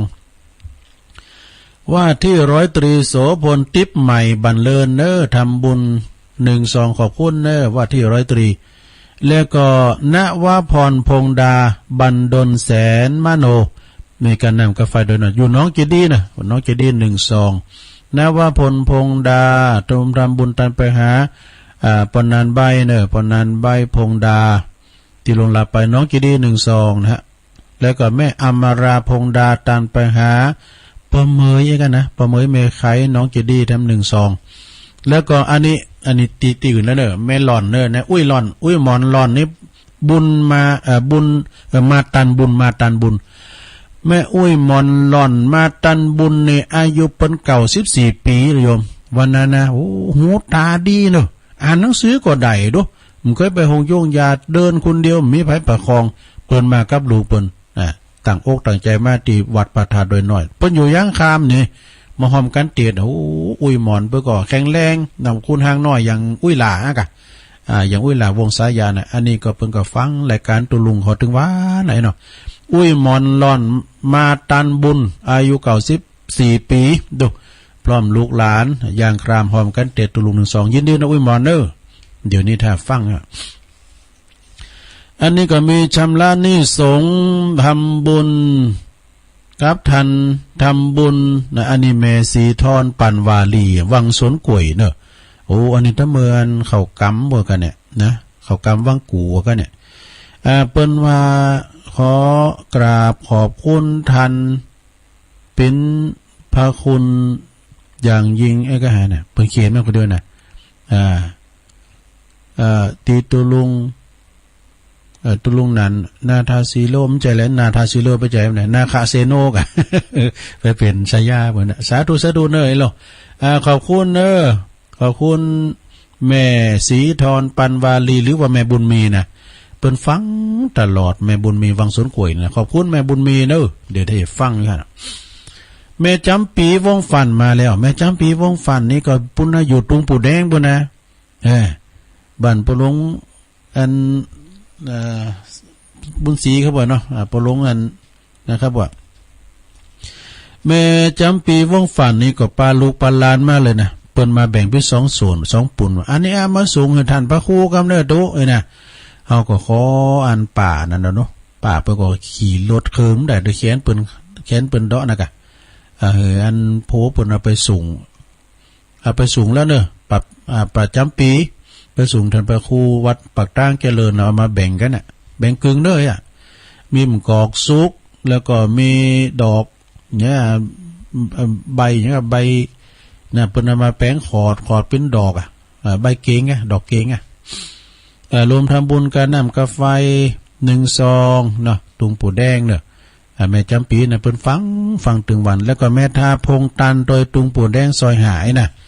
จบสดามีเดียนะโอ้ขอบคุณขอบคุณหลายๆที่ได้รวมทำบุญกันมาเป็นกาอินเตอร์เน็ตพองนะการนำกาไฟโอ้กาไฟหลวงพ่อว่าเดือนนี้เสียง14,000ไงดูการพัฒนาได้หน่อยนะเสียงแตะเสียงว่าการเดือนนี้นะปากันปิดไฟพ่อเนื้อพระไปเปิดทำเดินนะพันน้อยนะเฮาไปลักกวดพอนะมันไปองค์เฮนแล้วเนาะเปิดพัดลมละไว้ก่อนมั้ยโอ้อันนี้ก็คำเนาะก็มันเป็นพระตัวได้ไหนมาเปิดพัดลมไว้หันว่ามันได้ลืมปิดน่ะเนี่ยไรสำรวจบ่เขาเด็กก็เปิดน้ำข้างไว้พองก้ายนะเปิดก๊อกลาก้ายนะเขาจะมีนะจำเตือเขาเฝ้าเนาะอันใดก็ดีใจหลวงพ่อละใจเป็นสูงต่อไปถ้าประกาศข่าวสารงานบุญกันนะลงเด้อเนาะประกาศข่าวสารงานบุญก่อนอันนี้เพิ่นฝากประกาศมาใหม่นะ17 ถึง 21 กุมภาพันธ์ 64ปุ่นเด้อเพิ่นจะออกเม้นพระราชทานเพลิงศพท่านพระครูสุพัฒนกิจโสพลนะอายุเป็นเพียง60 ปีซะนะ39 พรรษาอดีตเป็นเจ้าคณะตำบลกันว่าวัดเจ้าคณะตำบลตาศาลาหนองป่าข้างอดีตเจ้าวัดหนองป่าข้างนะไผจะไปรวมทำบุญกับเปิ้นเนี่ยเปิ้นเขียนมานี่ว่าจะไปรับเป็นเจ้าภาพสังฆทานชุดละ 2,000 บาทผ้าไตรชุดละ 1,000 บาทเนี่ยจะไปออกโครงทานก็ดีนะหรือว่าจะไปทำบุญอย่างต่างๆนะแล้วก็ชุดสังฆทานวันเผาบนนี้ก็3,000 บาทเนอะหรือว่าตามแต่เจตนาติดต่อได้ตีท่านพระครูปลัดท่านพระครูปลัดอานนท์อภิชาโนอีกกันเนาะอานนท์อภิชาโนอันนี้นายธีระวิสารศิลป์นี่เป็นฝากประกาศมาเด้อคนตุลุงก็จะประกาศไปถึงวันในกายอยู่ปีหน้าบ่เนาะแล้วก็อันนี้ก็ปีหน้าเหมือนกันเด้อ64ก็เชิญรวมทำบุญสมโพธิปิดทองตัดไหวลูกนิมิตผูกพระศรีมาฉลองสมโพธิปล่อยหลงอุโบสถวิหารกุฏิแล้วก็เสนาสนะต่างๆที่วัดบ้านดุงเนินเนอะตำบลวางพางอำเภอเวียงหนองหลองในระหว่างวันที่15 ถึง 19 มกราคมปุ่นเนอะเดือนหน้านี่นะ15 ถึง 19 มกราคมที่วัดบ้านดุงเนินตำบลวางพางเนอะแต่ว่าพระท่านอาจารย์ปีโป้ทุลุงวันที่15เนี่ยเขานิมนต์นะทุลุงมันผ่านไปปีแล้วปีนี้จะปล่อยโลงเลยนะวัดสลีจุ่มเนี่ยจะมี14 15 16 มกรานี่แล้ว วันที่15โคตรเขาเนี่ยนะนิมนต์ทุลุงหน่อยนะจะได้ไปจุยตุปีโป้อยู่เนอะ15 มกรานี่นะที่วัดสีชุมบ้านสีชุมตำบลบ้านเรือนนะพี่น้องงานตุนพึ่งก็มากันหลายๆเด้อ15นี่เรียกไปแล้วว่านี่เนาะ15นี่เรียกไปว่านี่แล้วก็วันที่19 ถึง 21นี่ก็กุมภาพันธ์64นะจะร้องกุฏิสงฆ์ที่วัดอินทกินเด้อตำบลป่าสร้างอำเภอป่าสร้างเด้อ19 ถึง 21 กุมภาพันธ์เด้อแล้วก็ในวันที่29เดี๋ยวก่อนเด้อ31 ธันวา63และ1 มกราคม 64เจิญรวมทำบุญทรงน้ำพระธาตุเจดีย์ศรีดงหลงเนอะพร้อมกันนั้นก็ตึงวัดหนองยวงเตยเปิ้นพร้อมกันเนอะหนองยวงตำบลหนองยวงแล้วก็วัดวัดนั้นดงหลงเนี่ยตำบลวังผางเปิ้นจะมีแพ้วแข่งกองเนี่ยบุญนะไปพอเด้อนะ13 ถึง 20อันนี้เปิ้นก็กำลังออกเม้นพระราชทานเพลิงศพเนอะไก่วันที่20นี่เป็นวันพระราชทานเพลิงศพในพระครูบาคำปันอนาลโยหรือว่าท่านพระครูสิริปุญญากร อายุเปิ้น83พรรษา62นะอดีตที่ปรึกษาเจ้าคณะตำบลเมืองงาอดีตเจ้าวัดวัดศรีบุญยืนตำบลเมืองงาอำเภอเมืองจังหวัดลำพูนเนอะณเมนชั่วคราวหน้าวัดนะวันที่13ถึง20นะถึงวันนี้ก็ไปฟังธรรมกันเด้อลงเด้อไปบูชาผ้าปังสกุลโลไม้เงินโลไม้คำวันสุดท้ายคือวันที่20เป็นวันพระราชทานเพลิงศพ27ก็มีหลายตีเนอะสระเนอะ27นั้นก็ 27นั้นก็มีจะร้องอายุวัฒนมงคล42ปีแล้วก็จะร้องปริญญาบัตรโดยปริญญาตรีของท่านพระบดีกาสาครและหรือวัดตุปีเอสวัดทุ่งเกียงโดยนั้นมีสืบชะตาโดยมีซอด้วยวะนะที่วัดทุ่งเกียงเนี่ยอำเภอสันป่าตองนะแล้วก็27ธันวาแถม ก็ทำบุญอายุวัฒนมงคล82ปีนะของท่านพระครูวิธานวรการวัดบันเหลาพระเจ้าไตรเขียวเนื้อ27นะแล้วก็27เหมือนกันวันเดียวกันก็มีการเฉลิมฉลองตราตั้งเจ้าอาวาสวัดบันเหลาพระเจ้าไตรเขียวโดยเมตตาบารมีธรรมหลวงพ่อท่านพระครูภาวนาโสภิตด็อกเตอร์วิปัสสนาจารย์นะเปิ้นจะมาดำรงตำแหน่งแต่ว่านี่ก็ป้ากันไปไหวเปิ้นโหตุไปลืมเด้อวันที่27ขอนิมนต์มาช่วยคำเนี่ยพอดีติดเทก่อนโอ้ขอบคุณเด้อที่เปิ้นห้องใจแล้วมันติดเทก่อนบ่สามารถที่จะไปได้นะท่านพระครูด็อกเตอร์เปิ้นนิมนต์ไปช่วยกล่าวนั่นเด้อก็มันได้ไปสักคำมันติดที่อื่นก่อนเนาะขณะที่วานดุงในมิตรยังไม่ได้ไปเนี่ยแต่ไปตอนบ่ายมันติดอยู่ปุ่นคืนสีขาวเนาะที่วัดนั้นเซนเมืองดูในมิตรก็ปุ้นดูในมิตรนี่ประเภทนี้ก็ไปนอนบน ส่งน้ำพระธาตุเดี๋ยวนี้เป็นแปลงหอสงกันเนอะดูในมิตรนะแล้วก็วันที่27เหมือนกันเนอะ27นั่นก็คือมีการจะร้องตราตั้งใบวัดเนี่ยแล้วก็จะร้องตราตั้งเจ้าอาวาสแล้วก็รองเจ้าคณะตำบลโดยที่วัดดงนิมิตรนำดิบน้อยท่านอาจารย์พิเชษฐ์สิริพัทโทหรือวัตถุพิเศษเท่านะเพื่อจะมีงานเนี่ย3อย่างกันเนอะสนาเนอะ3อย่างใหญ่ๆนะมีแข่งกองลงด้วยมีซอด้วยนะ27เนอะไปกินแป้ตานไปรวมมุทิตาจิตพลอยยินดีครับตุพิเศษด้วยเนอะอันนี้งานตุพิเศษด้วยตรงเลยเนอะอันนี้นะไปรวมทำบุญพุทธครูบาอาจารย์หนักเนอะ69วัดสนาได้ก็ไปกินกลางเปิ้นเนี่ยตุลุงถึงต่างเฮาจำเป็นนี่นี่โอ้ก็พอดีกับตุพิเศษมันก็พอมีพองแล้วพระจะไปหับสังก้าพระจะไปเปิดโฮงตาลก็ไปเนอะวันที่27เนอะสถานเนอะที่วัดดงนิมิตรน้ำดิบน้อยวัดปอเสียวใช่ปอเสียวซับเขานะปอเลงซ้ายเขาปีนั้นน้อมเขาแม่สวยไล่เขาแม่ซ้ายค่ำเขาโอ้หลายกันเนาะแม่ซ้ำล้านเขาแม่จำเขาโอ้หนักว่าไปก่อนนักเดือดนะโอ้เพิ่นฟังกันหลายเนอะทำบุญนะ27เนอะปากันตุลุงจะไปตอนบ่ายเนาะไปตอนบ่ายไปฟังกองด้วย ต่อไปงานต่อไปซะละ24ถึง27ธันวานะปลายเดือนเนี่ยนะเพื่อจะมีเขากำเนอะที่หน้าวัดตาศาลาตำบลโขงเปาเนอะโดยเมตตาบารมีธรรมหลวงพ่อพระครูวิมลจันทรังสีเจ้าคณะตำบลโขงเปาวัดคำแมดแล้วเปิ้นจะเข้าที่เป็นวัดตาศาลาซบลู่พี่นะวัดตาศาลาตาอาจารย์คมกฤษตุปีจ่างเลขานะ26-27กุมภาพันธ์ก็เหมือนกันเนอะที่วัดวังดินเพื่อจะมีการตัดไว้ลูกนิมิตผูกพัทธสีมาที่วัดวังดินตำบลโขงเป้าเหมือนกันเนอะทุกปีท่านพระอธิการรุ่งโรจน์ประภัสโร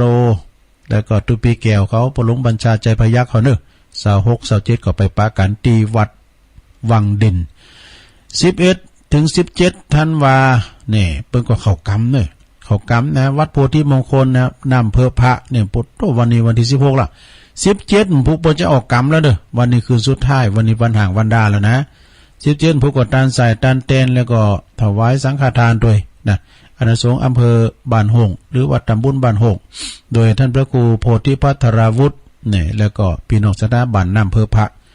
ผู้จะออกกรรมแล้วเด้อที่วัดนำเพื่อพระนะ2ถึง10มกราคม64ก็เข้ากำที่วัดก้อมงเนอะตำบลปากบ่องอำเภอป่าซางเนอะเปิดจะเข้ากำที่โคงแก้วอารามทั้ง3 2ถึง10มกราที่วัดก้อมง นะท่านพระครูประภัสสาธุการนะปีนันดิบฝากประกาศมาเนอะปมเลินพรหมมาแบน เปิ่นฝากประกาศมาแล้วก็นี่ก็ทีมงานของ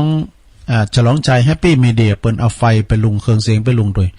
18ไก่มาแล้ววันฮือแล้วเนาะ16วันนี้17 18เนี่ยวันฮือเนี่ย18ธันวานี่ก็ที่วัดดอนชื่นเพิ่นจะรอพระเจ้าตันใจเนอะ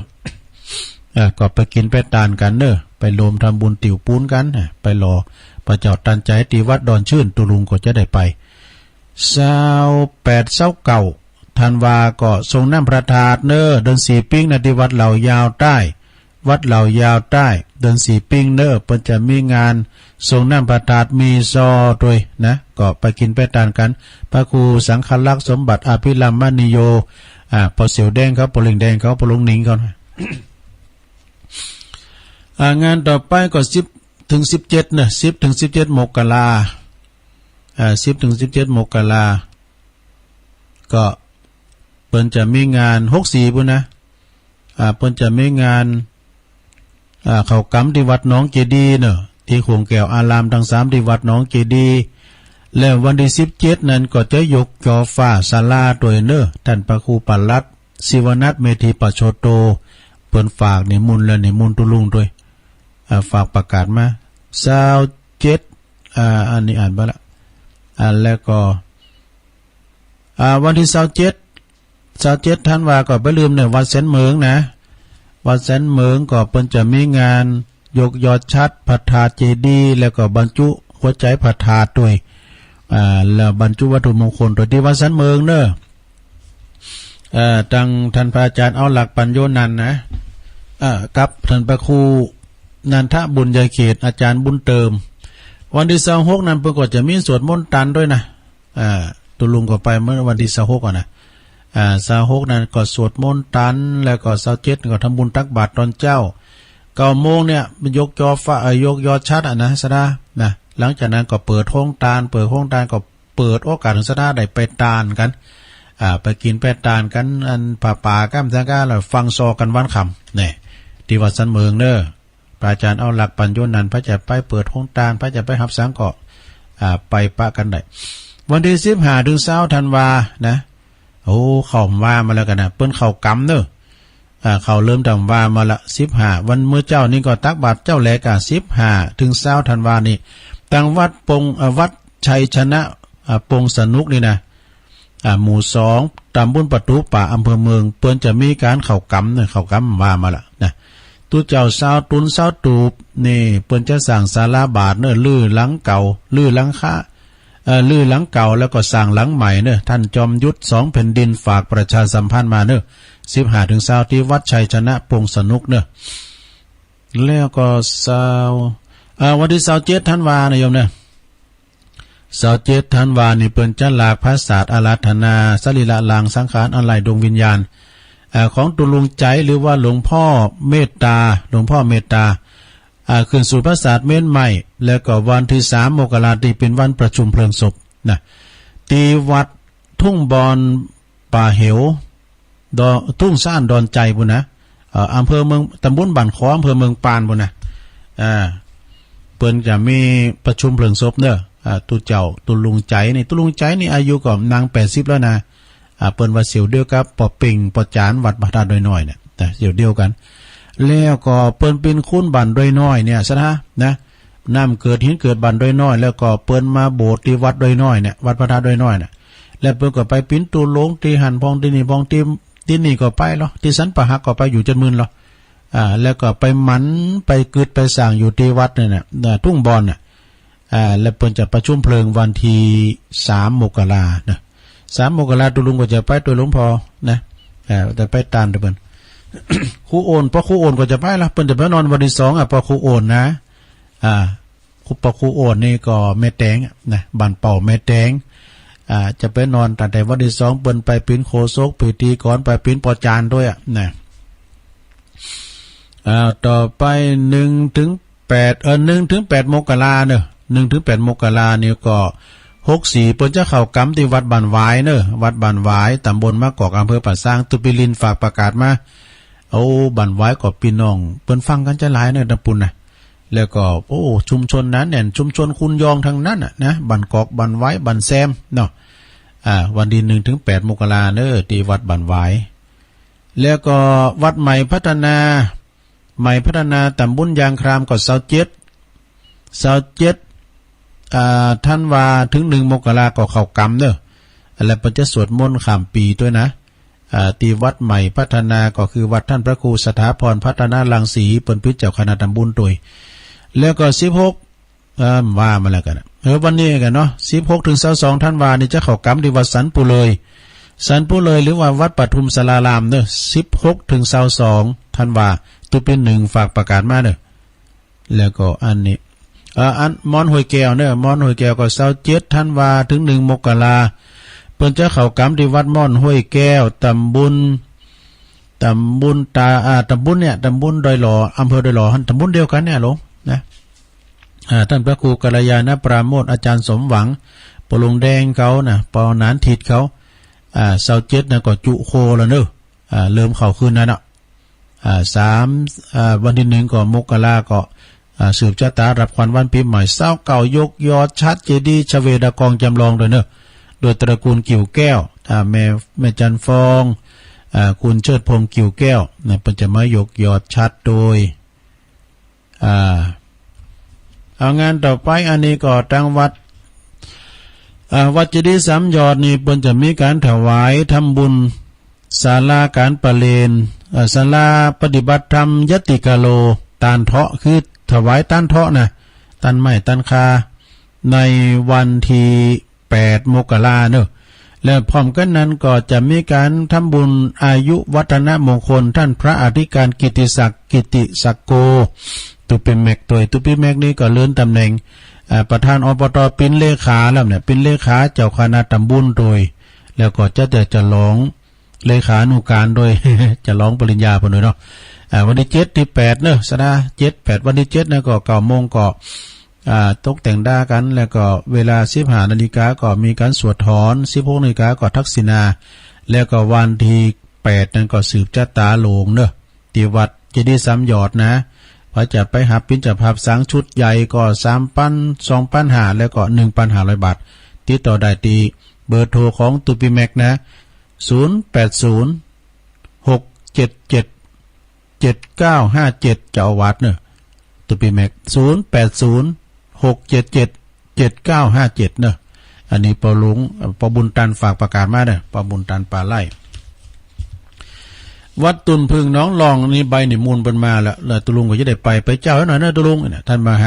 พระมหาธีรพันธ์ธีรกิติปท9ประเด็นธรรมเก่าประโยคนะท่านมหาเบลเนี่ยเปิ้นเป็นเจ้าคณะตำบลน้องหลองเจ้าวัดตุนพึ่งนะวัดตุนพึ่งน้องหลองนะเปิ้นจะมีงานสืบชะตาหลวงตัวนะสืบชะตาตึงบัดตึงบ้านโมดนะประจำปี64ไปเลยนะวันที่2เด้อ2 มกรา2 มกราก็ไปโลมสืบชะตาโลมกันพระสงฆ์องค์เจ้า10 กว่ารูป10 เก่ารูปนะก็ที่วัดตุนพึ่งเด้อวัดตุนพึ่งท่านพระมหาธีรพันธ์ธีรกิติฝากประกาศมาด้วย7 มกราวันที่7 มกราเนี่ยโลมรำบุญทอดผ้าป่าสามัคคีของคุณโยมพิสมัยเปิ้นจะต่อดีสวนป่าสวนดอกไม้ในที่ป่าข่อยเนอเนอะตำบลสันพิเศษนโยมพิสมัยเปิ้นก็จะสมทบทุนในการน้ำกาไฟตั้งสถานีวัดไฟหินโดยวันที่7 มกราเนอะไปรวมกันเนอะแต่ยินข่าวว่าจะมีแถวด้านล่างขึ้นมานะแล้วก็27 ถึง 3อันนี้ประกาศไปแล้วเนาะทุ่งบอนประกาศไปแล้ววัดสันเมืองนี่ก็ประกาศไปแล้วแต่มันจุดได้เตียวัดสองแควนะโยมนะวัดสองแควนี่ก็ตำบลสองแควอำเภอดอยหล่อเฮาเนี่ยเพิ่นจะมีการเข้าธุดงค์เข้าวัดปฏิบัติธรรม1ในวันเข้าปฏิบัติธรรมเข้าโสสานกรรมเด้อระหว่างวันที่7 ถึง 9วันที่10ก็ตานนะพระอธิการญาณสัจจญาโนเจ้าอาวาสวัดสองแควฝากประกาศมาตุลุงก็จะไปนะเพิ่นมาปูจ้าแล้วเพิ่นมานิมนต์ละวันที่10เนี่ยก็มีการตั้งสายตันเตนเด้อก็ไปซ่าเข้ากรรมตอนเจ้ากันกลางคืนก็ไปฟังเทศน์ฟังธรรมกันป้าจ้านันตุลุงได้ไปเข้า2 เตือนแล้วหรอนะที่วัดสองแควเด้อวัดสองแคว วันที่23ของทุกเดือนก็จะมีการทำบุญทักษิณานุปทานอุทิศถวายให้กับครูบาเจ้าอินตากตปุญโญพิพิธปุญญาภิรัตน์โดยเมตตาบารมีตามหลวงพ่อพระครูโชติสุวรรณสอนพร้อมกับคณะศรัทธาวัดศาลาตำบลน้ำแพร่อำเภอหางดง23ท่านวานี่ก็ไปฟังธรรมจากท่านพระคุณเจ้าวัดสันทรายวัดสันทรายเพื่อจะมาเทศน์แล้วก็มีเจ้าภาพก็แม่จันสมแสนสุขและ23มกราปุณก็องค์เทศน์พระครูใบดิกาสิริพงษ์สุมังคละยาโนเปิ้นเป็นเจ้าอาวาสวัดเทพประสิทธิ์ตนเหิดเจ้าอันเจ้าภาพกันเทศน์ก็ตั้งเจ้าภาพกันเทศน์ก็นายประเวศปัญญาแก้วนายประเวศปัญญาแก้วแล้วก็23กุมภาพันธ์องค์เทศน์นั้นก็ท่านพระครูอาสวะปรีชาจะเอาวัดบั่นปงหางดงเป็นองค์เทศน์แล้วก็เจ้าภาพก็ปีนานเจริญฝนขาวปีนานเจริญนี่เปิ้นปิ้นจานบั่นสลาดูปีนานปีนานเนาะอันนี้ก็เป็นข่าวสารงานบุญสดาญาติโยมทั้งหลายก็เอามาแจ้งให้กับสดาได้ฟังกันตุลุงก็จะประกาศไปถึงวันหนึ่งวันนะผู้ก็ประกาศอยู่แต่ว่าวันไหนนักพองเบาพองประกาศนักพองเบาพองก็แล้วแต่วันผู้ก็ประกาศแถมไผที่ว่ามีข่าวสารงานบุญแจ้งให้ตุลุงประกาศก็มีใบมาให้หน่อยก็ดีซ้ำเตอกับประกาศไปแล้วนะโอ้เปิ้นห้ามนะมันไปประกาศอีกก็มีนะซะนะต้องย่างให้ก่อนนะซ้ำเตอก็ได้รับฉันทานุมัติต้องไปถามเจ้าอาวาสก่อนอย่างว่าเปิ้นจะคือประกาศเมื่อประกาศนะซ้ำเตอแฟนคลับตุลุงแฟนครับตุลุงว่าตุลุงขอประกาศให้กำเนิดนะเขาต้องถามกันก่อนจะเดินเปิ้นอยากดังไงเนาะเปิ้นเอาน้อยๆเอาน้อยๆแล้วไปประกาศเนี้ยออกวิทยุเบิ่งเกินเนี่ยเปิ้นหูแพ้ไหนแพ้เบาบ่เนี่ยเขาต้องถามกันก่อนเนาะแล้วเดี๋ยวมันเปิ้นเดินถึงตุลุงไปนะอย่างเขาอ่านแล้วเจอพิษคุณเขียนมี4-5คุณตุลุงอ่านคุณเดียวลองอ่านพิษกรรมล่ะเปิ้นจะว่าคุณเขียนเปิ้นว่าตุลุงไปอย่าแม่คำน่ะแม่คำลุกเปิ้นจือแม่คำลุกแต่นี่ลดก่อนนักเขาก็เดินกันเนาะกรรมการก็ฟังไหนก็เอาสระอุออกเอาสระอื้อใส่กะต่อไปมาไม่แม่คำลึกแม่คำลึกมาเดือดแล้วอันนี้ไพ่ท้ายครับเจริญปอนฟังอยู่นะครับน้องเบลกะเอกลักษณ์ใจครับครับผมขอบคุณหลายๆเน้อเอกลักษณ์ใจครับมันผู้ฟังกันแหมครับผมผู้ก็มาอยู่ผู้เป็นรายการตุลุงโดยแต่วันนำมาเป็นตุลุงครับผมขอบคุณน้องเบลเนอร์สาธุเตอก็พิษพลาดประกอบสุมาด้วยเจริญปอนเจ้าแม่น้อยวันนี้ไปลืมเลิกวันนี้ไปลงทะเบียนคนละครึ่งเจ้าก่อนออกน้อยนะเจ้าฟังจีฟังธรรมก่อคนละครึ่งมันถึงจะซึ้งใจเฮามรดกธรรมเป็นกรรมว่าเก่าแล้วเอามาเล่าหูฟังบรรยายให้กึ่งลุงคนดังที่ทำหูฟังคนละกึ่งเจ้าโดยตามสับให้ยิ่งใจหนุนเถ่าคนละกึ่งเจ้าในเฮยเปิดตายแล้วเน้อจักไปวนเสยเวลาจะเลยหัดใจโทษเจ้าพดไปเลยว่าได้เวิร์กเก่าหายายามเจ้าจึงได้สักคำนะเจ้าวันนี้กำยองวันละกำนะเจ้ากำวาทอกนะเจ้ากินทอกนะเจ้าเปว่ากินปะเต้นะเจ้าทางงานทอกช่วงงานอย่างงานทอกอย่างกลัวตะกี้ตัวยังไม่เป็นทางการเจ้าไว้ตายเจ้าแต่จะร้องเทาะตานเทาะเป็นตานใหม่ตานคายก่อแนะนำเต้แต่เนี่ยแต่เอาเต้ทำกรรมอยู่นะโอ้พ่อน้อยบุญปั่นมาแล้วพี่น้องฟังครับผมบอกเบื่อจะเด้อบอกได้เพื่อฟังกันไปเนาะอะไรเป็นเปียกแม่น่ะ4 วันขึ้นฮอด4 วันรวดลุงเนาะเขามันอยู่เก้ากลางนะลุงเขาแปะล้อลุงตุลุงจักก่อเขาแปะก็ค่อนเขาแปะนะกันเนาะเขาแปะล้อแหละ ทำไว้สาตุลุงเลิกเป็นกำลังใจให้ตุลุงตลอดเตอร์โอ้สาธุสาธุเขาแปะหล่อครับไว้สาครับผมเขาแปะหล่อเนาะอย่างแม่วันนั้นโอ้น้ำบังนี่ตัวยังหู้อยู่กะน้ำบังก็หู้กะเจริญปนไอ้สาเจ้าท่านครูฟังไม่เจ้าเนอไม่สีอ่ะเจ้าเมสีปัญโยตุนพึ่งเนาะตุนพึ่งสลับปีผ่านอาจารย์วัฒนกรมปตัวหอบสายแม่เจ้าป่ะเพิ่งก็ฮับนะกันแล้วก็สายมันจูนกันด้วยอินเทอร์เน็ตนะเจ้าเนาะเปิ้นอีทของอากะน้ำหนักเปิ้นลดด้วยเนี่ยเปิ้นโทรไปกับข้อความโทรไปฝากข้อความแม่เบอร์พิษกะพองฟังเปิ้นพิษกะเบอร์เปิ้นน่ะเปิ้นไผโทรก็ได้หมดเนี่ยเบอร์โทรเพิ่นน่ะกะเจ้าอากะเจ้าเป็นยังคันเดียวก็โทรเหมือนกันเนาะเดี๋ยวตัวออกตอนตุ้มมันจานถึงติดเลยนะเจ้าเนาะเจ้าสาทองเกตขมวนโอ้มวนกะบุตโตฟังเจ้าตุลุงก็ฟังเจ้าสินธรรมนะเจ้าเนาะเจ้าเพิ่นเตดเรื่องหยังตุลุงก็ลืมไปแล้วแต่ตุลุงก็ฟังนะฟังกูเตอละเจริญปนครับไว้สากูรู้แม่บุญพินเจ้ารอพอลันนะคนลึกคนลึงกับหมายความว่าคนดื้อแม่น่ะเจ้าฟังอยู่ในเจ้าฟังแต่เจ้าแล้วเจ้าโอ้ขอบคุณแม่นะแจกลุงเด้อสาธุมันฟังกันหลายว่าไปเดือนบันเลินสายทองอีแม่เขาบอกว่าอีแม่เขาฟังขนาดนั้นแต่ว่ามันโทรมได้หรอเจริญปนนมัสการค่ะตุ้ยลุงอันนี้จากโดยน้อยพัฒนาโดยน้อยพัฒนาดีกะตุ้ยลุงทวนเบอร์โทรศัพท์แต่ก็ได้น่าคิดลืมได้จ้าเป็นกำลังใจให้เด้อสาธุแต่ก็089 9556506 เบอร์ใหม่มาพองดู089 9556506เจริญปอนที่แล้วไหมไว้สาเจ้าตะลุงแม่สีแม่สีทอนนะเจ้าแม่สีทอน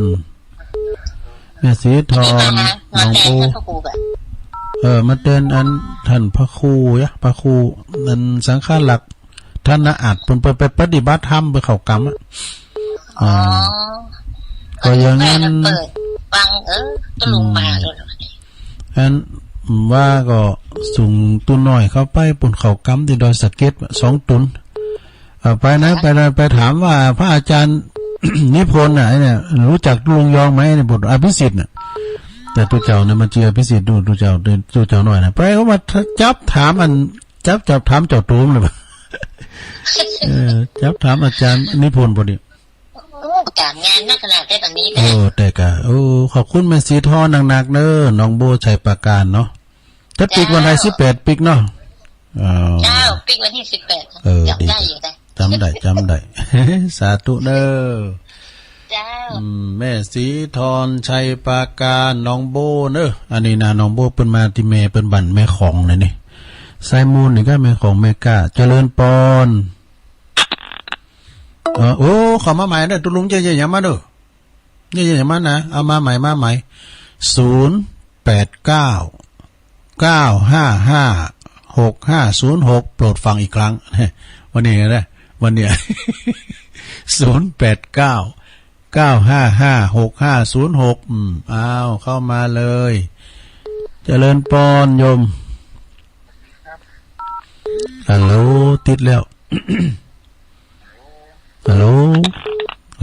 แซมเจ้าเนี่ยกะเอาเลยว่าเลยรุดไปทำแล้วเข้ามาใหม่ด้วยโยมเนี่ยเจริญปอนเจ้ากับว่าเจ้าลุงแม่สุเกียวศิลปพรนะฟังอยู่นะฟังตุลุงกูวันนะฟังกูตนกูองนะเจ้าแม่น่ะเด็กเจ้าเพิ่นฟังกันหลายเนอะแม่น่ะก็มาโทรกันมาได้เจ้าตุลุงฟังตลอดนะเจ้าไม่ใช่แก่เป็นตัวแทนกันเนาะเจ้าตัดไว้สานะตุลุงนะเจ้าสาธุเจ้าเจริญปอนเจริญปอน ไหวสาเจ้าตุลุงโอ้มาแล้วยายจันเรือนใสแน่คุณยายจันสาธุเนาะสาธุมันไปจะฮือไว้เนาะเนี่ยกะมันมีที่มาที่ไปดอกโอ้ก็อยากยังนะในกะสาธุคำเดียวเนี่ยบ่ดับเปลวไฟหมดทั้งหกน่ะกินปากได้หอมจัดแน่โอ้แต่กะอันนี้โอ้สาธุดังๆสูงเป็นคำดีแต่นะเป็นคำดีลูกสาธุดีแล้วอย่าเพิ่นว่าเนาะแต่เจนนี่เนอะตุลุงโอ้ขอบคุณแม่จันหนักๆเด้อเอาไว้สาธุเจ้าก็เอาขอความเปิ้นนั่นกันมาอ่านโดยแม่เดือนเพ็ญเขาเนี่ยตัวเป็นลงโดยเจริญปอนไว้สาครับตั้งได้ยะปออกจากเชียงใหม่ครับโอ้เชียงใหม่อะปนั้นหยังไหนพี่นั้นหยังพี่นันใหม่น่านฟ้าโอ้ไอ้ลูกนี่ลานกะครับโอ้เจริญพรโหน่ะวันนี้ตื่นเจ้าเพราะว่าจะมีอาหารตุลุงครับโอ้ยินดีต้อนรับกะโธ่ว่าจะมาประจักษ์เจริญวังซื่อถ้ามันมีธุระอย่างโอ้ไปเป็นหยังก่อนวันใหม่มากกว่าได้ช่วงนี้ขยับมาปี4แล้วเด้อโอ้อีกะดีแล้วบ่โต7 โมงบางครั้งก็ถึง9 โมงก็มีดูเพราะช่วงนี้มันว่างเนาะโอ้ตี4ไปเลยเนาะอีกะโอเคครับขอบคุณครับขอบคุณเนอสาธุนี่หัวหน้าเด้ออันนี้นะหัวหน้าเด้อรุ่งนิรันดร์ปันดอนตองจากน่านฟ้าเรดิโอถวายเวลาตั้งแต่ตี 4ไปเนี่ยเอาลองไปก่อนค่ำๆแต่เอาตี 3ถึง9 โมงเจริญปอนไหว้สาเจ้าตุลุงแม่แดงแม่พิมพ์กะแม่แดงเนาะเจ้าแม่แดงดอกตะล่อมแม่แดงรัตนาเจ้าละดีกะตื่นเจ้าแล้วเนาะแต่ไปกาดจะว่าแต่ไปกาดก็นี่เขาละไปกาดแล้วจ้ะขายของซุปเนาะถ้าเก่งก็จะไปละไปป้าน้องเบลเบิ่งกันเนาะกาดบ่นึงน้องเบลนักการประตูเชียงใหม่มันคนละกาดเด้จ้าใส่แมสใส่แมสแน่แม่เด้อใส่หน้ากากไหว้สาเจ้าเดี๋ยวนี้เพิ่นออกขอบคุณนะสาธุเนาะเจ้าการแม่นขายมาเด้อสาธุแม่กาเนาะเพิ่นขายข้าวสุกขายจิ้นปิ่งขายจิ้นทอดขายก๋วยเตี๋ยวน้ำยาโดยกะเนาะเข้ามาแถม0899556506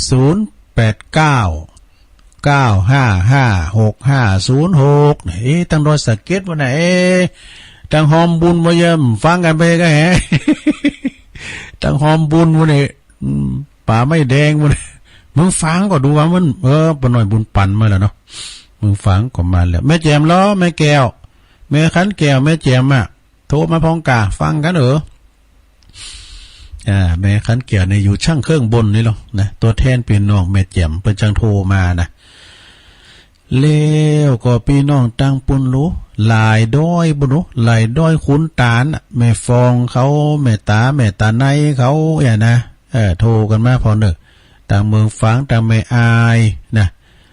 ว่านี่สันโค้งเพิ่นโทรมากันเนาะวัดของตุปีเลินนะแม่หยังก็น่ะสันโค้ง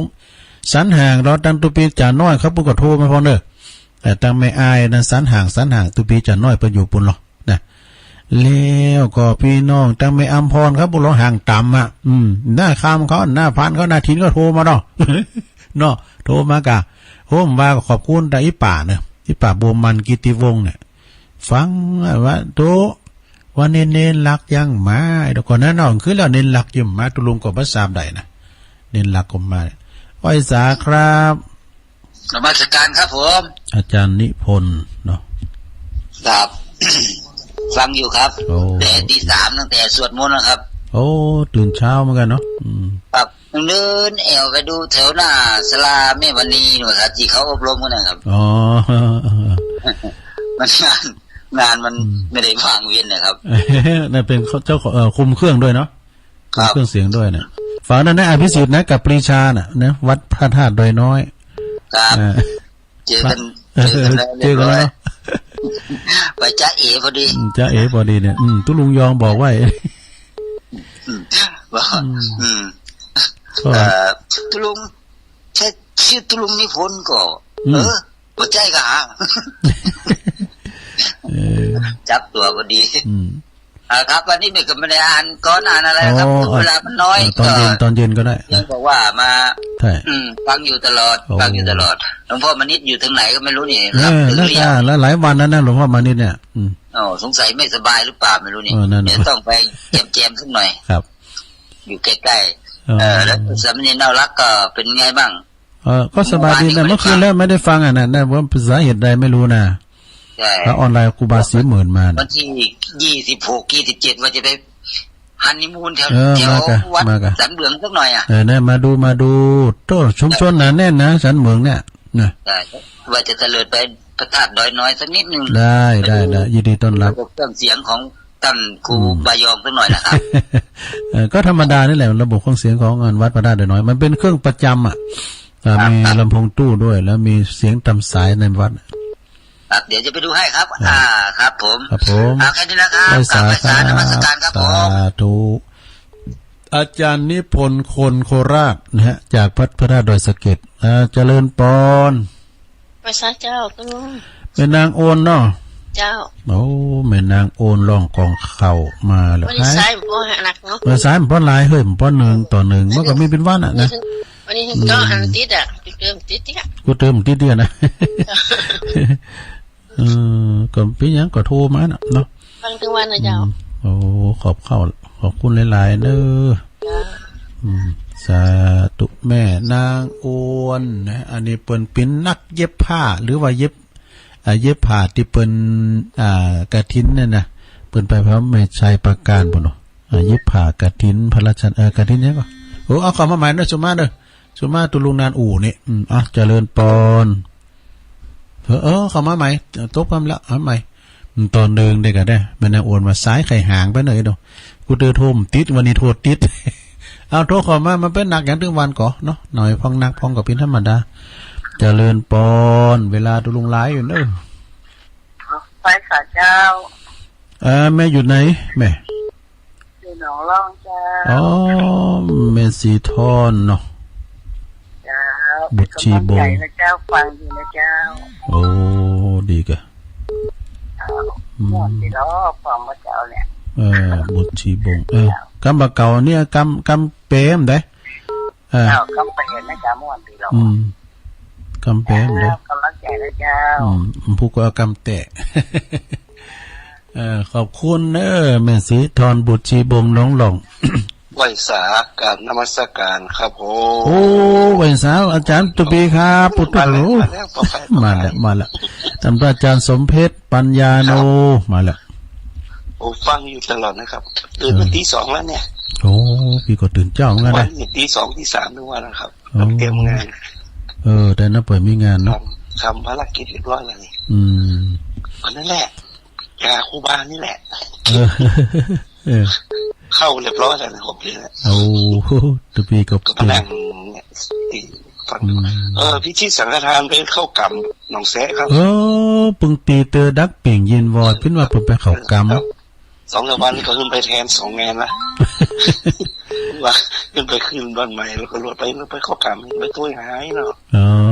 ที่วัดครูบาไทยหนองแสะตำบลห้วยทรายสกัดแปงครับจะออกวันที่19ครับ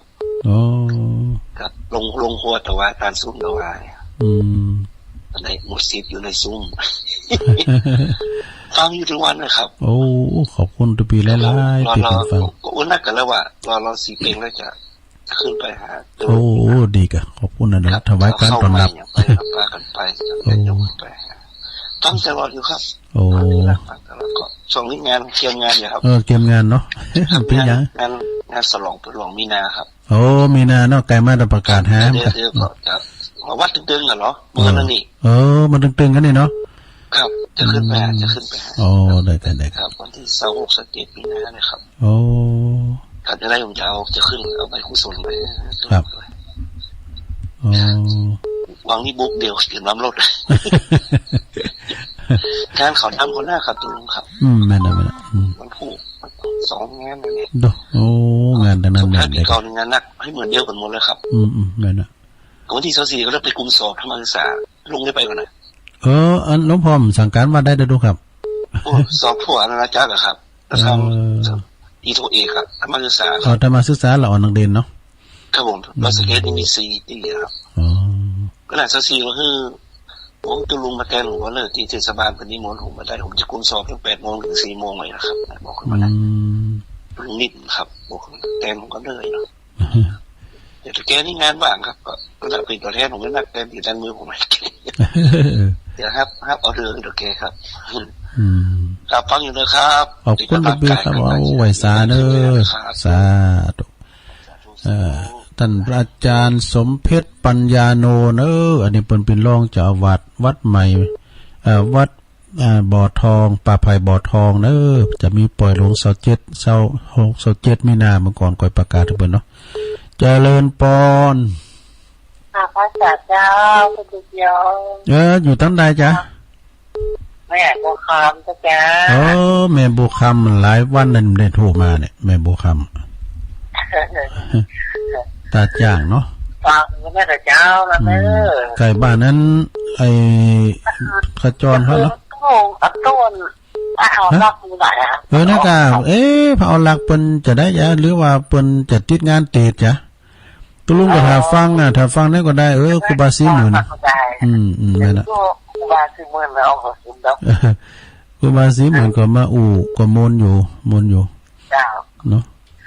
ฟังตู้หลวงแต่เจ้าขโมยเนาะกำลังจ่ายกันเลยตุลุงยองขอบคุณแม่บุญคำหลายๆสาธุแม่โบคำบ่อยู่ตาจ้างบ้านแม่เพนเขาเตี้ยคนสู้ชีวิตครับโอกะไอ้ขาจรพอใจเขาตาจ้างก็หลายกะครูบาธรรมชัยครูบาหน่อยเขาเคยไปช่วยงานเปิ้นอยู่วัดเปิ้นใหญ่หิมน้ำแม่ลี่กันเนาะไกลๆนั้นแม่ลี่มาทำละเดี๋ยวกันฮัลโหลไปจ้าตุลุงตั้งใดจ๊ะขนมจีนเจ้าแม่ขนมจีนหลายแก้วแม่พินนะแม่แดงแม่แดงขนมจีนแม่แดงขนมจีนน้ำยาเนาะน้ำเงี้ยวเนาะเจ้าสัตว์จีนฟังตั้งวันเจ้าอีกะโทรมาพองกาถ้าได้หัวเปิ้นฟังเนาะหลายแก้วพี่น้องหลายแก้วนะเจ้าหลายแก้ววันนั้นก็ปะกันดูขอบคุณแม่แดงนักสาธุอันนี้เปิ้นก็ฟังตลอดแต่เปิ้นลำโทรมาได้แม่แดงขนมสินหลายแก้วทีมงานของปอสะอิ่งเขาน่ะไปกินไปตานด้วยกันเจริญปอนไปสาเจ้าตุลุงมาแล้วแม่พ้องฟังเจ้าแล้วกันแม่ฟ้องตั้งนี่เลยตั้งนี่ปงดอนแจ่โฮมตั้งนี่ฟ้องอยู่ดีกะนั่นก็ตั้งคนไทยถอดโลฟังสักที่วัดปากตั้งเจริญนะเจ้าดีกะนี่รักไปคนก็เปิดช่อนั่นมันรักกันที่ฟังไปติ๊กแม่ฟองแม่ตาในเขานี่พี่น้องทางลำปางหลายอยู่ได้ไปพุ่นน้องก็มันได้ไปก็เหมือนได้ไปนะฟังเพิ่นหั่นเพิ่นได้ออกถึงวันถ่ายทอดเสียงน่ะเสียงตุลุงก็ไปแอวหาถึงวันน่ะไปกูบ้านกูจองนี่อันนั้นจะว่าจะโอนตังพระเอาหลักเป็นแบบนี้บัญชีผมก้าวกันได้บอกเมื่อกี้บอกเพิ่นบอกบัญชีเหมือนกันเนาะเป็นหนึ่งออกสักกันนะเป็นยังวันนี้27มันก่อนเหรอยินดีแม่ฟ้องปงดอนสาอีกอันนึงว่าแม่ฟ้องเขาไหลคุณตานบนฟังก้าโทรมาให้ก่อนแล้วใจละเจริญปอนเจริญเข้ามาใหม่อย่างนั้นมันยังรุดไปจันเข้ามาใหม่เจริญปอนพระเจ้าแม่พี่มาลูกเรียกเจ้าแม่บุญปันดูนี่เด้อแม่บุญปันสดเตี้ย ไปบุญปันวันนี้มันไปใดกะนี่มันไปบุญดังใดเนาะจ้ะไม่ได้ไปไหนจ้ะวันนี้รู้สึกยังแควนเนี่ยบ่หนาวน่ะเนาะจ้ะบ่หนาวแล้วจ้ะไม่ไปว่านี้เฮามันเป็นแต่ตัวเจ้าเขากำแล้วก็มาหนาวออกกำวังกูแล้วนี่เลยมันบ่หนาวไปนี่มันได้ไปหนาวตั้งน้ำเพื่อพระบุญนะเพื่อเข้ากำนะบุญนะวันจะเข้ากำฮะที่29น่ะจ้ะวันไหนก่อนเตี้ยน่ะจ้ะสบเตี้ยที่29จ้ะ29ถึงหยังที่9เดือนนี้น่ะจ้ะอันนี้29ถึงวันที่หยังวันที่มันใจน่ะวันที่29เขาวันที่19มันจบวันที่หยังมันออกกำอ่ะอีกอ่ะวันที่ฮะที่2ที่3นี่จ้ะหน่อยเด้อที่2ที่3นี่เอามาแน่นอนกะเอามาแน่นอนได้ประกาศกันเนาะที่5วันจ้ะ5วันจ้ะนี่5วันนะจ้ะถึงปีหน้าพุ่นเนาะเขาปาดกัน29ธันวาถึง3มกราคมเนาะจ้ะปีหน้าก่อนเขากำวัดศพเตี้ยเนาะจ้าวัดศพเตี้ยครับครูบาก็ฮู้จักกันดีแต่เพิ่นน่ะฮู้จักตุลุงหาฮู้จักเพิ่นดีกะตุปีนั่นเหรอขอบคุณแม่บุญปันเด้อเจ้าโอ้บุญรักษาสาธุวันนี้ตุลุงก็ไม่ได้ไปไหนอยู่วัดเนี่ยเฝ้าวัดแล้ววันนี้ไม่ได้ย่างเด้ออย่าฮือตุลุงใส่น้ำดอกอ่ะเจริญปอนพระเจ้ากระลุงแม่เพนคนสู้ชีวิตเอาไปเลยแสงไฟสว่างกาแสงธรรมะสว่างใจ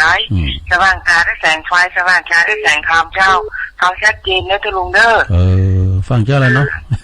จ้าฟังจ้าระยะนั้นเน้นนอกก่อนเนอเพื่อไปงานขาวดำบ้านสองแควเจ้าบ้านไหนไปตีทำกะจะคืนเนี่ยเจ้าโอ้ปึงตีเตอก็ไปปิ้นอย่างเฮาออกไปสวาหากินนี่กล้าไม่ได้เนาะกาอินเทอร์เน็ตอีเนาะดีแล้วแม่เพียนบางรายงานนี่ก็ฮู้ละแจ้งนะว่าพ้องว่ามันสบายกะไอ้โดมใจปิ้นหยังแหละจอดามัน2แควจ้ะ2แควบ่ก็ขอบคุณแม่เพียนเด้อโอ้ปิ้นว่าเปิ้นไปงานเตดเนี่ยตุลุงว่าเปิ้นติดงานเตดนะพระอาจารย์เอาหลักภาษาเจ้าตุลุงแม่บุญพี่หลายวันนอนไปดูฟังกันแม่ตาไหนเนาะเจ้าแม่ตา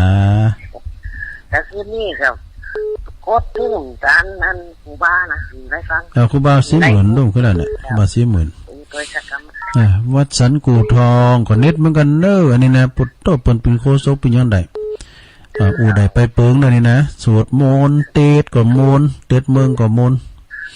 ไปได้ยินเปิ้นเตดที่ดอนจันทร์วันนั้นน่ะโอ้เตดจันมนต์แม่ตาในแจห่มเนาะเจ็บคอตัวดีกะแจห่มนะเป็นว่ากินยาให้กันเด้อกินยาขอบคุณแม่ตาเด้อสาธุแม่ตาในแจห่มหุ้ยเจริญปอนยันดังแอดเนาะแสนพรมมาแล้วแม่แสนพรมแม่สุทัศน์เจ้าฟังเจ้าฟังตุลุงกันตอนใหม่ๆพี่รับไปแล้วไปปิ้นยังก่อนรับนะดีครับเพราะว่าผมมันแสนเชิญตื่นตุลุงเปิดใจเดี๋ยวอันนี้ตุลุงนะฟังอาจารย์พระครูเดินรับให้สะดุ้งตื่นก็เปิดสายเลยใช่งานศพมีข้างบ้านนี่เนาะก็เลยมันเดือดพองงานศพนี่มันเดือดกันพองชัดเจนนะตุลุงจ้ะขอบคุณเด้อสาธุเป็นถ่ายรูปกับตุลุงที่งานนะโอ้ยังมีอยู่อยู่เนาะมันเป็นสุดทัดเขาเจริญปอนแม่ฟองเลยแม่คำบ้านนะว่ายิ่งป้ากันเนี่ยแม่คำบ้านแม่เข้าวัดนะก็ดีว่าจะลงไปมาเดียวนี่สบายแต่มาให้ก่อนได้พอตอนพอที่จะฟังซอนะกะเปิ้นขึ้นมาสูงเลยกะแม่ว่าก็อยู่วันค่ำไม่เข้าไป8 โมงป่ายไปบินอย่างก่อนปุ๊บปักขนมกรรมอันเพราะว่าเขาเปิ้นมาติดจานนี่ตุลุงเลยกะตุลุงก็ขึ้นเปิ้นมาถ่ายก็เลยมาให้ก่อนรถตุปิเตมาส่งปีนั้นมาส่ง การเจ้าเนาะคุณจะร้ายเหมือนกันแล้วผมว่าสืบชะตาเปิ้นอ้อมเจ้าเหรอโฮงตานก็ไม่จะร้ายนะโฮงตานก็น่าโฮงตานก็ร้ายอันทวัดเมืองเถินมาซอเลยหรอจันติบจอมต้องเขาอีกอ่ะจำจันผ่องพันเขาหมดอ่ะยินดีแม่คำปันหลายๆเด้อโอ้สาธุโอ้นี่เพิ่นฟังรายการตุลุงตลอดเอามาแถม2 นาทีมีแถมก่อได้3สายแล้วดูโอ้หลายเหมือนกันเด้อแปลว่ามันหลายเนี่ยหลายเหมือนกันนะสายมันต่อนึงแต่ก็หลายอยู่นะสถาเนาะเอาแถมสาย1นะ351ไม่รู้ว่าเป็นของใครเจริญปอนไม่ทราบเจ้าตั้งใดจ้ะอันแม่เขายัดใส่เจ้าจำได้ละค่ะแม่นงรักอ่ะเจ้าแม่นงรักพิษทองจาแม่น้อยให้หน้าให้ตาไปนี่วันนี้แต่ไปงานบุญทางใดตลอดไม่โทรนะเจ้าต้องลงแกงซับหนักเนาะก็กำมันห่างไม่ก็โทรพร้อมกันโทรมาเต้นตัวนะกะโอ้ยก็โทรนะดีกับคุณฟังพยายามโทรให้ก็ดีใจแล้วเจ้าปัสละแก้วสบายดีเนาะเจ้าสบายดีดีแล้วเจ้าฟังอยู่เนอะลุงขอบคุณเก่ามาอยู่กันขอบคุณแม่นงหลักหลายๆเนาะฮะบางทีเจ้าเก่ามาอยู่กันไปอยู่เนาะเจ้าขอบคุณแม่นงหลักเนอะเนาะแม่นงหลักพิษทองจาอันนี้เปิ้นอยู่เหล่ายาอ้ำซ้ายดูเปิ้นบุญมั้ยเนี่ยเจริญปอนนมัสการเจ้ามาปิดท้ายกูเจอได้แม่จันสมตั้งกำลังแหลกวันโทรตึงติ๊บแน่นหนาหลังขาดฟังอยู่เนอะเจ้าฟังตรงมาแหลกอ่ะนะโทรมาปิดนั้นวันที่11เพิ่นสวดอิติปิโสว่าอันปักตังเจริญก่อนแม่นสวดนั่งสวดเพิ่นเนอะอยู่แม่คำบุญอยู่แม่คำบนเนาะเจียงไฮ้ป่ะเนาะอยู่แม่คำเจ้าเพิ่นมีนั่นเหรอที่แม่สายอ่ะเพิ่นเกาะไปเหรอนั่นแม่สายได้ยินเพิ่นสวดอันธรรมจักรกับอวนาสูตรเพิ่นอยากน้ำไหมจานไปเพิ่นได้บอลได้บุญอยู่ดีแล้วมันก็อยู่ในงานเนาะเจ้าแม่ฟังตัวแม่ก็ดีใจดีแล้วเนาะขอบคุณแม่จันสมเด้อสาธุจบข่าวจบเวลาพอดีตุลุงผูกปักกันทำใหม่เนี่ยลงเนอะผูกเจ้าก็มาปักกันทำอยู่ขอบคุณกูเสงกูสายเนอขอบคุณทางสถานีวิทยุต่างๆโดยนะพวกเจ้าก็มาปักกันใหม่ก็ได้ฟังอาจารย์ประครูต่อเนอะตุลุงนำรายการจากราชดาไปก่อนจะเป็น1ข่าวก่อนโชคดีมีใจเหมือนกันจุโคนจุตาเนอจัตตาโลธรรมาวัฏันติอายุวันโนสุขังปะลัง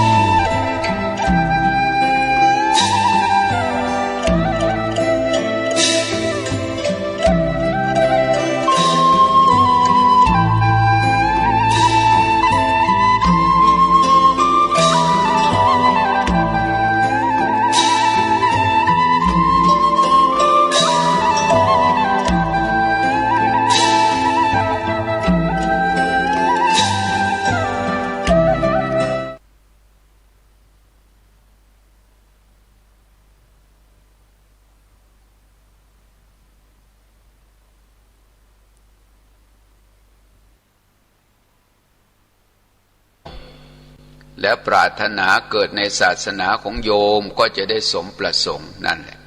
นี่ที่มาลายสูตรที่ท่านแสดงไว้คนทั้งหลายก็ปรารถนากันนะก็เป็นความสุขในโลกมนุษย์ที่เราอาศัยกันความสุขนี่มันไม่เที่ยงแท้แน่นอนหรอกเดี๋ยวก็มีสุขเดี๋ยวก็มีทุกข์เมื่อสุขมาสุขหายไปทุกข์ก็ตามมาถึงแม้จะมีความสุขในมนุษย์สุขทิพย์สุขเทวดามันก็มีการเกิดความแก่ความเจ็บความตายในญาติโยมนะมันก็ไม่เที่ยงเกิดมาแล้วความสุขมันก็ไม่เที่ยงมันเกิดขึ้นแล้วก็มีการเสื่อมสิ้นสลายไป ตามกาลเวลาของมันท่านบอกว่าสุขในสังสารวัฏเนี้ยมันเป็นสิ่งที่ยังไม่มั่นคง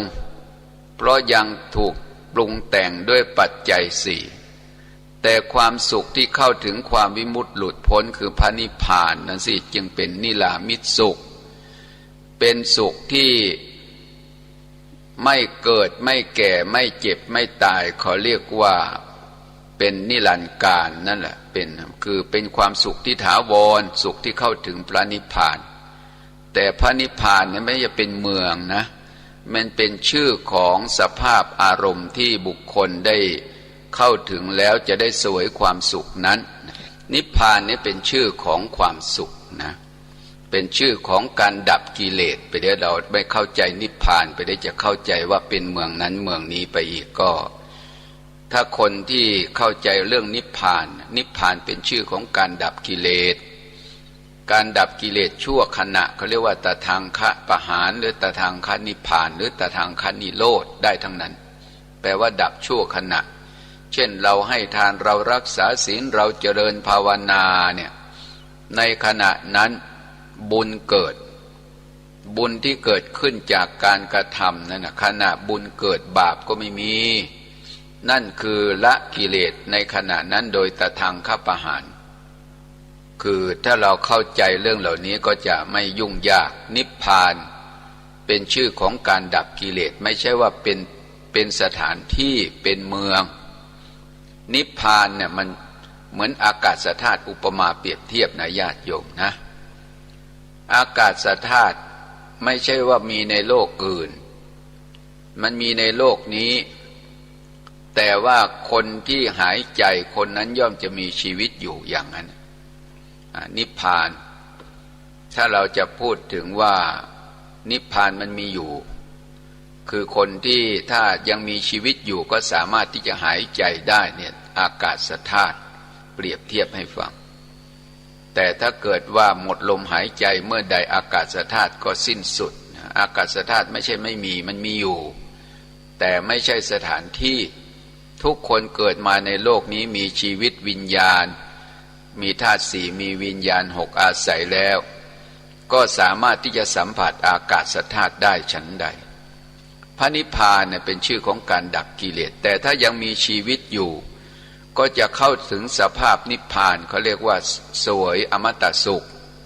แต่ถ้าเกิดสิ้นอายุขัยตายไปแล้วเขาเรียกว่าดับโดยไม่เหลืออนุปาทิเสสธาตุคือดับโดยไม่มีส่วนเหลือคือดับไม่มีกิเลสและขันธ์ห้าเหลืออยู่เลยนั่นก็เรียกว่าพูดถึงพระนิพพานคนที่บรรลุมรรคบรรลุผลเป็นพระอรหันต์แล้วก็เหมือนไฟที่ดับแล้วหาเชื้อไม่ได้คนที่ยัง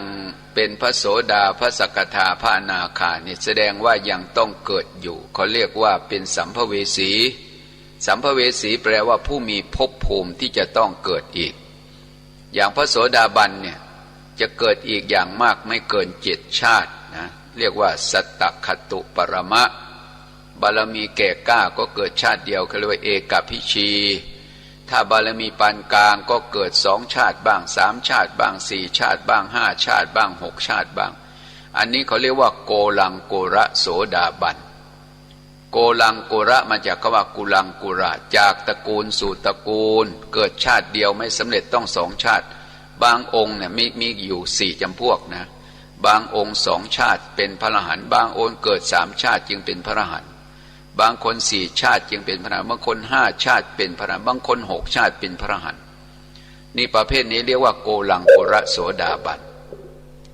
แต่ถ้ามีอินทรีย์ยังอ่อนเรียกว่าสัตตคตุปรมะ7 ชาติจึงจะเข้าสู่นิพพานเรียกว่าพระโสดาบันแต่ถ้าเป็นพระสกทาคามีเกิดชาติเดียวญาติโยมมาจากภาษาบาลีวสกิงแปลว่าหนเดียวอาคัมมะแปลว่ากลับมาผู้จะกลับมาเกิดในกามภูมิอีกหนเดียวก็เรียกว่าสกทาคามีหรือสกิทาคามีเรียกชื่อได้ทั้งนั้นแปลว่าผู้จะกลับมาเกิดอีกหนเดียวส่วนพระอนาคามีเนี่ยตายแล้วไม่เกิดในกามภูมิเลยตายแล้วไปเกิดในพรหมโลกเขาเรียกว่าอนาคามี มาจากคำว่าณอาคารแปลว่าผู้ไม่มีเรือนนะอาคารแปลว่าเรือนเรือนตัวนี้ท่านหมายเอากามคุณพระอนาคามีท่านละเหตุให้เกิดในกามคือละกามฉันทะแล้วก็